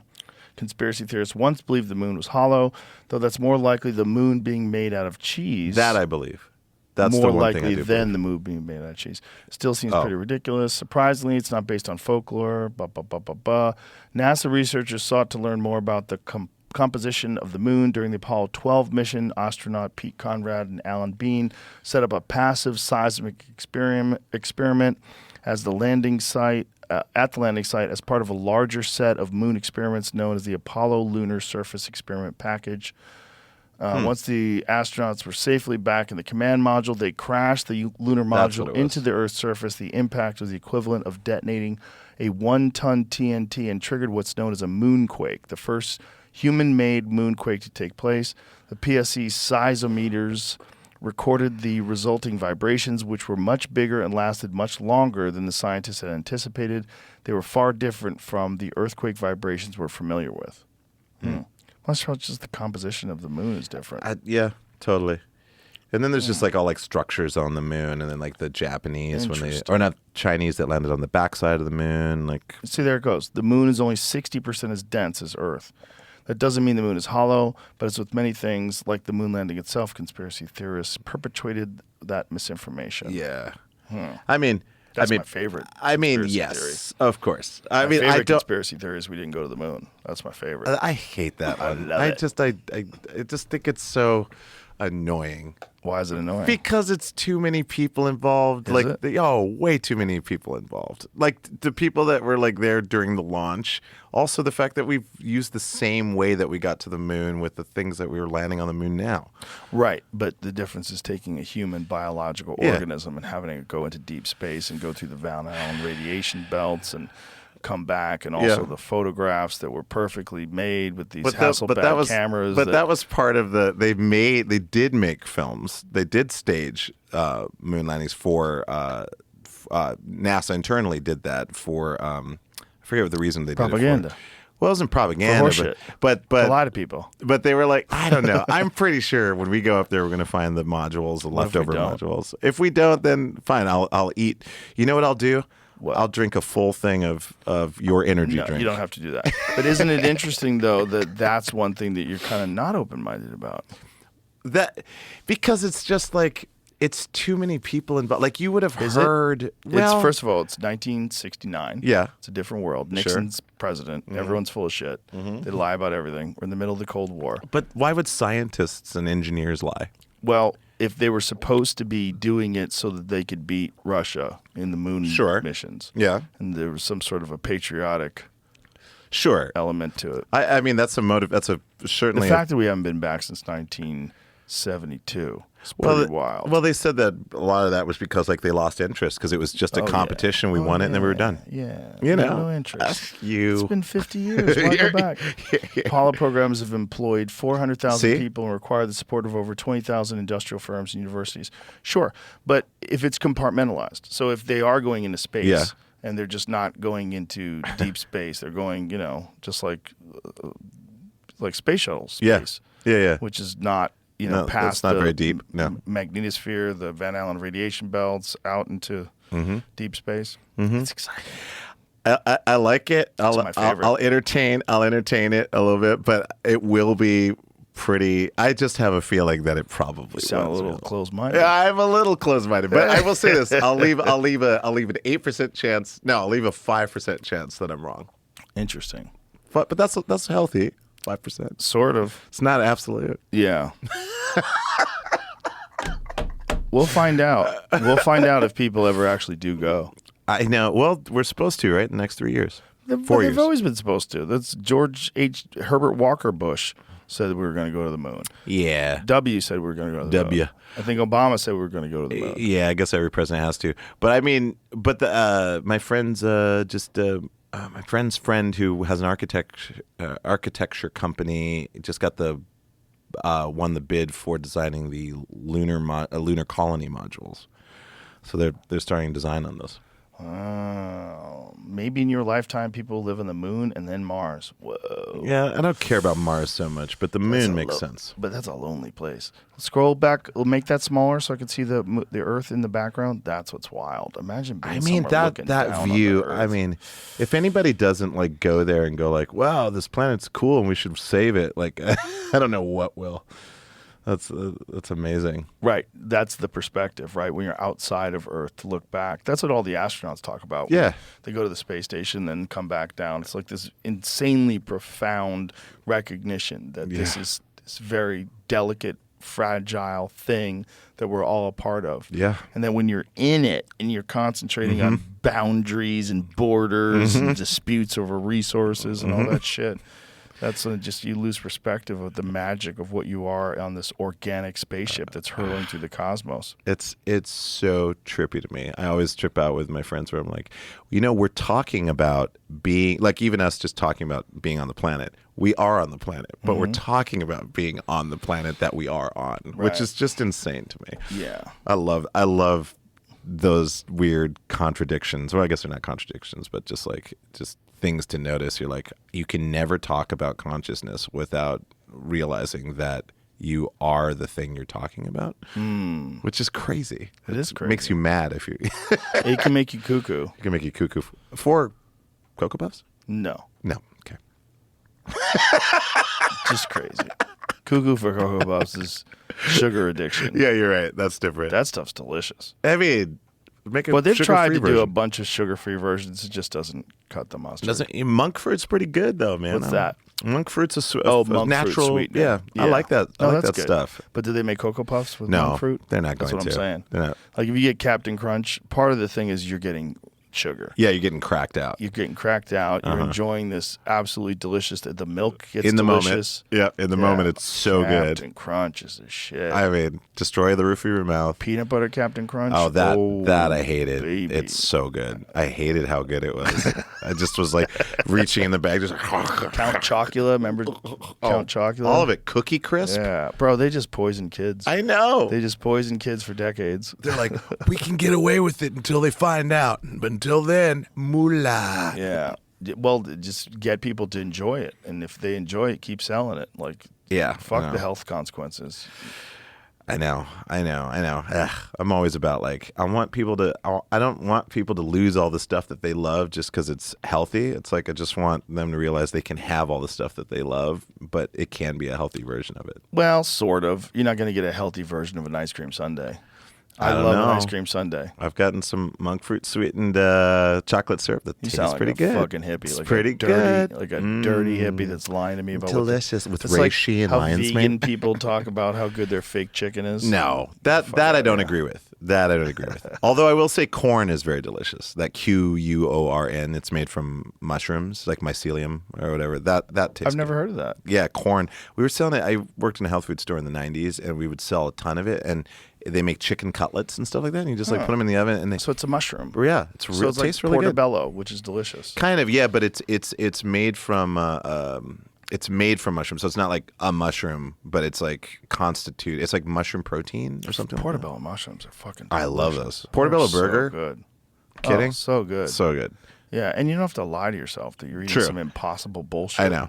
That's the one thing I'm not into. I used to be into. I mean, I still kind of am into like simulation meats. You know, there's something kind of fun about it. But in general, when you look at the ingredients, it's all like seed oils. 30 ingredients Yeah. that make up this thing. It's like just eat the natural, eat something natural, or synthesized meat. Which I'm invited to a dinner for the first time. They're using synthesized chicken. They're making a bunch of meals from not synthesized but bioreacted chicken, which I'm very excited about. So that's chicken that was made in a laboratory. Yeah, So a it's actual bioreactor. chicken tissue that they've Yeah. recreated. Yeah, they take cell culture. They only need one sample of it, and then they can just perpetuate it. Whoa. And then they grow it into substrates. They grow them on substrates, and then create this chicken meat. Right now, Tyson's chicken is heavily invested in Upside Foods that makes this chicken. They're the only company that's ready to go to market with Interesting. it. And they just got FDA approval. I wonder how bad that stuff is for you. I don't know. We're gonna have to find out. But it's just chicken cells. So Right. I don't know. Yeah, I've seen when they do 3D printing steaks. Oh, yeah, 3D yeah. I've print them heard with of that. fat as well. They put the fat in Wow. there and marble it, and it kind Wow. of looks like a steak. I would love to try that. Yeah. I'm into that. I'm into. I asked Moby once. I was like, if they made synthesized meat or bioreacted meat, would you eat it? And he was like, yes. He's like, immediately. And I was like, Interesting. I was like, get it, because it promotes another alternative to actually just raising a bunch of cattle and like all the Yeah. resources it takes. So, and also ethical as well. But like, I don't know. It's I like that kind of stuff because I like to pretend I'm an astronaut. Eat paste. Yeah, if I could eat if I could get all my calories in a little paste thing, believe me, I'd be the first one to do. And it was healthy and it actually worked. I'm down. But you wouldn't, because you like food. I do love Don't you food. like sitting down for a meal? It's the smells and the way it looks, and Yeah. chef prepared it. Yeah, but sometimes my addiction to food, it actually does the opposite. Like, yes, 100%, I love it, but like sometimes. Explain your addiction to food. Like, Well- what do you mean by that? Well, I mean, like, I have like, I don't know. It's like I've been, my weight fluctuates all throughout my life. I've been probably a chubbier guy most of my life, but I never liked it. But and there would be moments where I'd go like, fuck this. I'm changing my diet. I'm going to exercise. Like once in high school, I got really thin in high school. I got really in shape in my later 20s. And then I did it again when I first moved to LA. But sometimes my food, like I just go on these binges, like I'll be late at night watching a movie and I'm like, you know what? I didn't eat dinner, so fuck it. There's that new burger place. So I'll just get Uber Eats. Oh, they have 2 burgers that are really interesting. Oh, maybe I'll get both of them and I'll just save half or whatever. And then I just eat all the burgers and I feel terrible. And that will happen a lot. Or I'll go, oh, this is a healthy cereal, so I'm gonna have this healthy cereal, and I'm gonna use flax milk and all stuff. And then I eat the entire box of cereal. Once I get going, it's hard for me to stop. And then when I do you want to go out to dinner? But I'm trying to watch my diet. I'm like, I don't know how to go out to dinner and not order. I get this weird anxiety about it. But now that I'm doing the keto thing, it's much easier because I can go I can have cheese How long you been doing the keto thing? for 3 months or something like that. Have you lost weight? I have lost a little Yeah. weight. Yeah, I've lost a little weight, and I haven't really been exercising that hard. Just getting 7,000 steps a day or whatever. But a lot of it's diet, and it's like once you get that sugar out of it, and I've also been taking this stuff called, I think it's like called Super Gut or something like that, and it's like this powder that you add to a drink, and it aids your gut biome, whatever. I think the combination of the two things that I'm doing, I'm feeling like I'm a little bit more in control of my appetite, and that feels good. Because then if I do go off one day a week, I feel fine. Like I was at Sarah's party and she had like some sick pizza, and I was like, screw it, I'm just gonna go for it. But I also danced for 2.5 hours as well, so I felt like it all balanced out. Do you find that when you're on keto, your appetite is much more suppressed because your body's Totally. able to burn fat? Yeah, Way big difference. Also, you have to eat so much protein, right, to supplement like the loss of other That things. is a high satiety. Yeah. So So in the morning, I usually do. I have like a lot of really great whey proteins that I take with me, or I even have like a hit of it, like that I carry with me, so I can, if I get hungry, instead of going, I'm gonna get the thing, I'll just pour some protein, and that always usually makes me feel full. That's cool. And fiber powder, that kind of stuff. I don't know. I have a problem. It's the only thing in my life that I feel like that, and scrolling. Like I have an addiction to news. I'll just be like news. I'm trying to wean myself off of that addiction. That addiction's a real problem. I need it gone. I really do, because like if I checked in like maybe once a week, I'd be fine. My new phone doesn't have any apps on it. Really? Yeah. Oh, sick. Yeah, so my idea is keep my old number and use it for social media when I need to do stuff. Yeah. And then with the new one, nothing on it. That's a cool idea. I know it's tough. I mean, I rely on social media for posting. Right, but the problem is if it's on the phone that I use all the time. I see. I'm just too tempted. Yeah, I get it. Yeah, it's tough. Those two things. And then I'm addicted to driving, but that's an okay addiction. Yeah, that's a good addiction. That I love. That I'm like, yeah, oh. That's the thing, is finding something that's addictive that's actually like beneficial in some way, rewarding in some way, not a food. Yeah. The food thing. Well, food is, it's reward. That's the problem is it's very pleasurable. Yes, I know. I mean, like, I don't mind for holiday, like Thanksgiving, like I'll get excited about, I'm just going to have some turkey and some fucking gravy and some cranberry sauce, whatever. I can get excited about a holiday meal, but my everyday, day-to-day meal stuff, that's the part where I'm like, I need to get into a mindset where I know this is going to be great for me and I'm going to feel good and I made a good decision. Yeah. And that's all. That can be really hard when you get that sugar talking to you and all those carbs. I mean, last night I got a charcuterie board for, at night because I didn't eat dinner. I had like the cheese and the meat, and there was like this basket of bread, and I just smelled it and I just took one bite of it and I was like, okay, that's it. But I felt okay about it. I didn't feel like good. I didn't feel like I was being an asshole to myself, or I was playing games. But I was like, okay, yeah. Okay, a little bit, great. Back to the other stuff, and I made it. Every time I do that, I'm like, oh, you made it. Good job, man. It's like a game that I have to play with myself. Well, you literally are what you eat. If you eat a lot of shit, your body turns into shit. Yeah, especially as you get older. It's like baby. I mean, you're in your 40s now. I'm getting there. I'm in my 50s. I'm in my 50s. I'm 51. Yeah. But yeah, and I just noticed that shit, and the inflammation thing is really the biggest thing for me.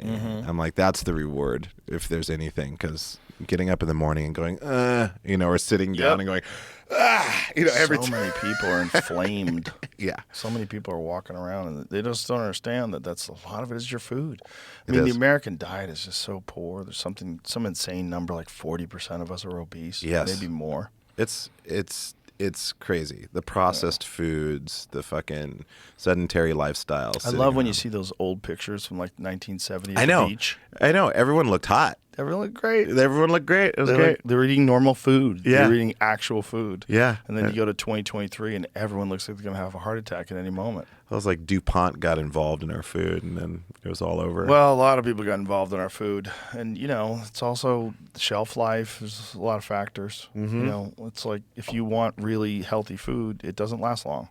Yeah. Yeah. You got to pick it and eat it. Raw milk and, real healthy food it's biological. It's going to deteriorate. Like if you want vegetables, you have to eat them real soon after you pick them. Yep. If you want meat, you have to cook it pretty quick. Yeah. Yeah. Or freeze it. Oh, freeze it. Yeah. Freeze it. Yeah. Yeah. Yeah. Well, It's good though that you're on the keto thing. That's great. Thanks, I know man. A lot of people have done that, and it's made a giant change in their life. It really has, and I try not to be like hyper strict about it. I'm not like I'm keto. It's more like I'm like keto-ish, you know. Yeah, that's just good. because it lightens it a little bit. Because nothing I hate worse than like fads, you know. Like Sure. I'm on the 30-60 diet, or I'm on the blah blah blah diet. I'm like, Settle down, buddy. just eat whole, good foods with no processed sugars and for all that shit, and just like enjoy yourself. Yeah, so we've sorted out one aspect of your life, right? Yeah. We got that. Now we got to sort out the My knees? exercise. But my we just knees. got to do the exercise. That's why I thing. come here. I come here to get my diet on track. That's the only reason why I come here. That and physical well-being. Those are the two things. Well, we can guide you in the right direction. I certainly know people that can. Well, yeah. There's some online stuff if you don't want to hire a trainer too. There's plenty of online stuff that you can get. There is, but I really love a trainer. I love going like 4 days a week, going to a trainer and getting that relationship going, and they're like obsessed with goals, and I'm like, yeah, we're both in line with this and the improvements. I love it. Because I like going into a gym and because it's weird. As many trainers as I've worked with, when I walk into a gym, I get optioned, like option paralysis. I'm like, what do I start? Should I do shoulders? I think a shoulder. No, I'm gonna do. Should I do shoulders? No, I'm gonna do legs. No, maybe I'll do a little bit of each. No, I'll do.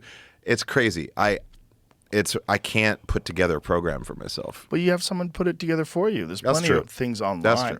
There's apps that do that. Like you Yeah. can just follow an app. Yeah, There's I know. so many of those, Reggie. You're I a know. technologically advanced guy. I know, but I'm terrible. I'm the worst. It's just like it's so nice. You walk in, it's like, okay, we're gonna do this today. I'm like, great. There's a social aspect of it that I kind of enjoy. No, that is cool. And then taking all the weight off of you. putting it Yeah. on someone else and yeah, and you an go, actual professional. and you're going to a place and someone who gets results and all stuff like that. I used Kumail Nanjiani's trainer for a little while, but I don't know.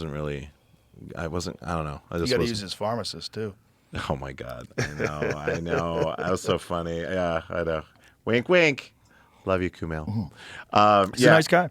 He's But, nothing brilliant. wrong with taking hormones. I mean, I took a little bit of HGH when I was first training. Yeah. Was like shooting it, but then like the shooting it up thing was like, Shooting it up well, into fat. injecting, into the fat, into stomach fat. But like, I just like, it made me feel so crazy every time I did it. I was like, I can't do this anymore. But I was doing fine with that. I mean, again, I'm not looking to get like shredded, ripped Hollywood You wanna be marble. fit. I just want to be fit. That's it. Yeah. I just want to have fortunately, I think I have a very good cardiovascular system, which is the most important part. That's your central pumping lifeline. But yeah, I know I can do it. I can get back there again. I just want to be in swimming trunks and like be really, really, really proud. And I know that I've learned how to be happy with my body. Do you know how many people do that?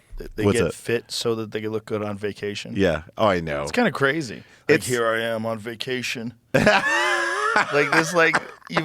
like this event that you prepped for. That's a little weird. It's weird. I don't mind the metric of like we're all gonna go swimming, and then everyone takes off their clothes, and I'm just like I'm totally comfortable with it, you know? Right. And That's what you want. That's what I want. That's Yeah. all I want. I just want to be because You want to look good naked. I've been there. You know, that's the problem. It's like when you've been there a few times. That's the thing, because I'm just like, I know I can get there, and my friends are like, but you look beautiful. And it's like, yeah, I appreciate you saying that, and I'm working on feeling happy in my skin. But I can, when I take a step down when I go down a flight of stairs, there's some extra jiggling going around, and I don't like that feeling, and so Yeah. I got to do It's something. fixable, Reggie. It is fixable. This is a very fixable problem. It's isn't like happening. the war in the Middle East. No, this is a very no. fixable problem. Yeah, war in the Middle East, or like people with that love heroin. Yeah. That seems like a bigger problem. It's a little bit of a bigger problem. But that's a problem that could be mitigated with some drugs too. true. You know, that's the really sad thing about the lack of psychedelic therapy being legal in this country. Yes. Is that's one of the best ways to fix it. There's so many people that have fixed a lot of those problems, including friends of mine, particularly with ibogaine, which I have no Oh experience yeah, in. I've heard but about that. Yeah. many, and there's a physical mechanism that happens in your mind that stops the addiction in its tracks as you down the last drops of kratom and kava. Kratom Kava, feel free. They had a lawsuit, Yeah. or they're in a lawsuit. Yeah, there's some shit going on with them. Yeah. I mean, I don't know. I don't know what's going on with that. I don't know I what's haven't going looked at it enough. They but said- it's also like the guy who was doing it drank 10 of them a day. I know. That's what I'm talking about. But that's everything. That's it's like pizzas. alcohol. You're going to sue Domino's because you ordered 10 pizzas a day and you had a fucking heart attack? Or sue alcohol for your problems. I get it. Like regulations good, but it's like it's like any of these things. It's I don't like regulations. responsibility. Because I don't like some of them are wrong. Well, for quality regulations, Yes. those are important. Well, I like home construction regulations. Sure, yeah. I like a lot or of those knowing that things. this actually is Yeah. kratom. Car regulations, Yeah, safety sure. regulations. 100%. I believe in that kind of regulation. Yeah. But I do not believe in regulating human beings' choices of things that they have been consuming for thousands of years. And to have people that have no experience in those things be the ones who regulate them is infuriating to me. I agree with that. Because all the people that tell you that psychedelics should be illegal are not doing psychedelics. Mm-hmm. That's like people saying, you don't need exercise and you're a sedentary slob. Just shut up. All you need is a balanced diet. Bitch, you don't have a balanced diet, so shut the fuck up. I had a fat doctor tell me once, you get all the vitamins you eat from your food, and I look right at his stomach. Oh my God. I'm like, look at you, bro. You little spindly little arms and your gut. You can't even open up a jar of mayonnaise. Shut the fuck up.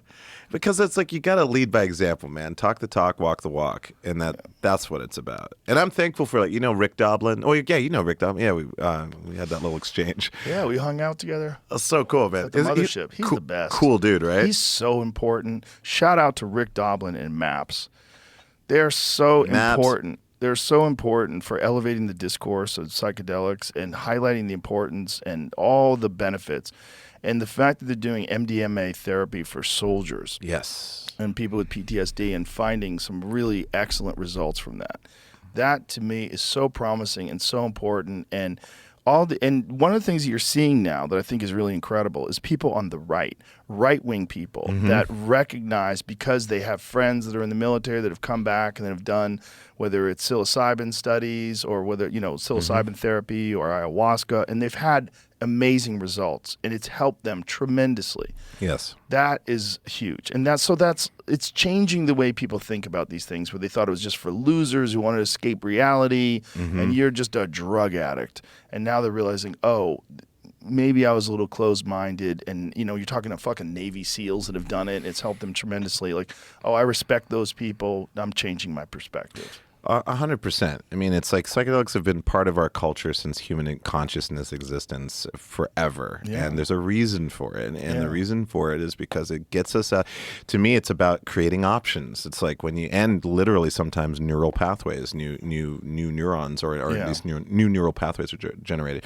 But it's about like knowing, because when you're entrapped in either a trauma or something, you're essentially in a really tight loop that you can't see any other way of existing in. When you have a psychedelic, it's like you zoom out and you're like, oh shit, there's all this other terrain. Yes. And then you can start to heal. But I think when I went to the MAPS convention, me and Eric Andre did a MAPS show with Flaming Lips. But I also spoke on a panel about psychedelics in film, and I'm just like such a huge proponent of it, and the fact that it's being taken seriously, and they're doing peer-reviewed papers and research, and there's more research being done on it. I love it. I think it's one of the things that could possibly save humanity. Yes, it sounds so crazy to say, but I think you're right, and I agree 100%. I think perspective-enhancing things can save people's lives, and they can save the way people view they could change the way people view the world, which could help us all. Yeah, please, Yeah. come on, guys. Let's beam ourselves and up. And again, not for everybody. Not for people with like severe mental issues, schizophrenia, people that have a hard time with regular reality. No, they shouldn't be on it. No. That's just like everything. There's some people that shouldn't drink. There's some people that shouldn't smoke weed. Yes. Like smoking weed is the one thing that I talk about all the time, because there are people that have like real problems when they smoke too much weed and they go crazy. And I've seen it. Yes. I know people. I've seen it too, and it's like I've had to learn how to be a lot more compassionate about it, because sometimes I'm like, no, they're just faking it, or they're being, and I'm like, no, that's real, and you have to have much more sympathy for that. The biological variability amongst human beings is very wide, and there's some people that just cannot handle a lot of different things, and it's not their fault. It's literally who they are, and we're all different. Yeah, I don't know. I just want us to get some perspective and kind of realize like, oh man, we could be doing some pretty amazing shit at all times if we want to, you know? Yeah. We don't have to always be like, oh, this sucks. Right. I'm pessimistic all the time. You're like, come on, man. It's like you got all this time. I swear to God, when you get older, you're going to think back about all that time that you were wasting. Yeah, just and you're complaining, be like, feeling like yeah, shit. complaining. It's like, man, get into the solution, man. Like the solutions are fun. Get into the solution. That's your next book. Yeah, Reggie that's Watts. Reggie Watts, getting into the Get into solution. the solution. But I'll be in a black turtleneck. How long are you in town for? I'm doing your club this weekend. So I'm doing 5 dates shit. at your club. Well, I mean, when this comes out, maybe that doesn't. But That should be fun. yeah, so I'm doing 5 dates. Have you been doing clubs a lot? You mean like formal comedy clubs? Yeah. Not throughout my career, not as much. I'd say probably about like 5% of the places. You're gonna I've love been. the mothership. Oh, well, I went that one day. I know, but I mean to perform. Oh, there. performing, yeah. It's great. I place mean, to perform. I always tell people, I say like it's the comedy club because it is, but it is a comedy club that if a comedian wanted to design the perfect comedy club, that's the comedy club that you would make, and that's exactly what it is. Yeah. But it's just got the greatest vibe. I love that there's an independent viewing box for just the comedians, you know, so they can watch the show. Because my thing is like I hate fucking like being backstage. Chatting's fine, you know, getting to know people is great, but like I also like to watch the show. Well, the fact that it's attached to the green room was the ultimate. That's what I love. When we that. designed it, and that was a projection room, and I said, what if we had this as our green room instead of the green room being backstage, and then you just look down from these balconies. Love it. Oh yeah, It's so good. And the projection room was the perfect size. Yeah. It was perfect when we opened it up and we removed all the equipment. It is a beautiful labor of love. It really was, and it's so fun to be there now and to have it work and have it be received so well by my peers, like comedians. Yeah. And when they come there and go, oh my God, this is like you built the place. Yeah. You built the place for us. Yeah. Like, yeah, it's for you. It's for us. It's for the art form. I know. It really is I designed it and built it, or I had someone help me design it rather, but built it exactly for comedy. I didn't build it as a money-making venture. My goal was to break even. Yep. Like, it'd be great if I could break even in this place. I just don't want to lose money. I don't want it to be something course. I'm pouring money into every year, and I'm like, oh my God, I got to get rid of the club. Yeah. I want it to be able to make money so it's not a strain, but also help the community. And the fact that we have this very strong program for up-and-coming comedians. We have 2 nights of open mic nights. We have Kill Tony there. Oh, wow. The door people are all comics who auditioned for that job with their act. And they all get spots, and they get showcase spots, and they get a chance to perform, and then they get a chance to see some of the best comics in the world come through. Man, it's dope. I tell people that all the time. I'm like, that's where you want to go. If you go to Austin, like, and you get the chance and you definitely got to go there because, I mean, I just saw some comedy and I was hanging out in the green room, but I was just like, this is dope, man. This is the type of vibe I would create for a club. Yeah. And the sight lines are great. Yeah. Like, everything about it is like, it's great for the audience and great for the performer. Yeah, we spent a lot of time. Thinking about it, and then Louis C.K. came in and gave me a lot of great tips. Really? Yeah, he told me to lower the ceiling in the small room, make the stage smaller in the small room, and then in the big room, lower the ceiling even further. Oh, wow. And, it used to be a movie theater, so it was like stadium seating. Oh. So we raised the floor. I see. And so now it's all one level. Gotcha. So that's how we got it to the point where it's the way it is right now. And that gave you room for the thing downstairs. Yes, it gave us the tunnel, and it's fucking dope. That's cool. Being able to come in through the alley is great. Alley loading. I mean, come on, man. And the place is filled with cops. Like, it's like super secure. I love it. Yeah, it's great. It's awesome. Congratulations, Thank man. you. Seriously, Thanks, I'm glad. I can't wait to perform, man. I can't wait to have you. Yeah, All right, man. Reggie All Watts, right. you're the fucking man. I love you to death. You are. I love you too, man. Thank you. Thanks for always having me. All right, bye, everybody. Bye.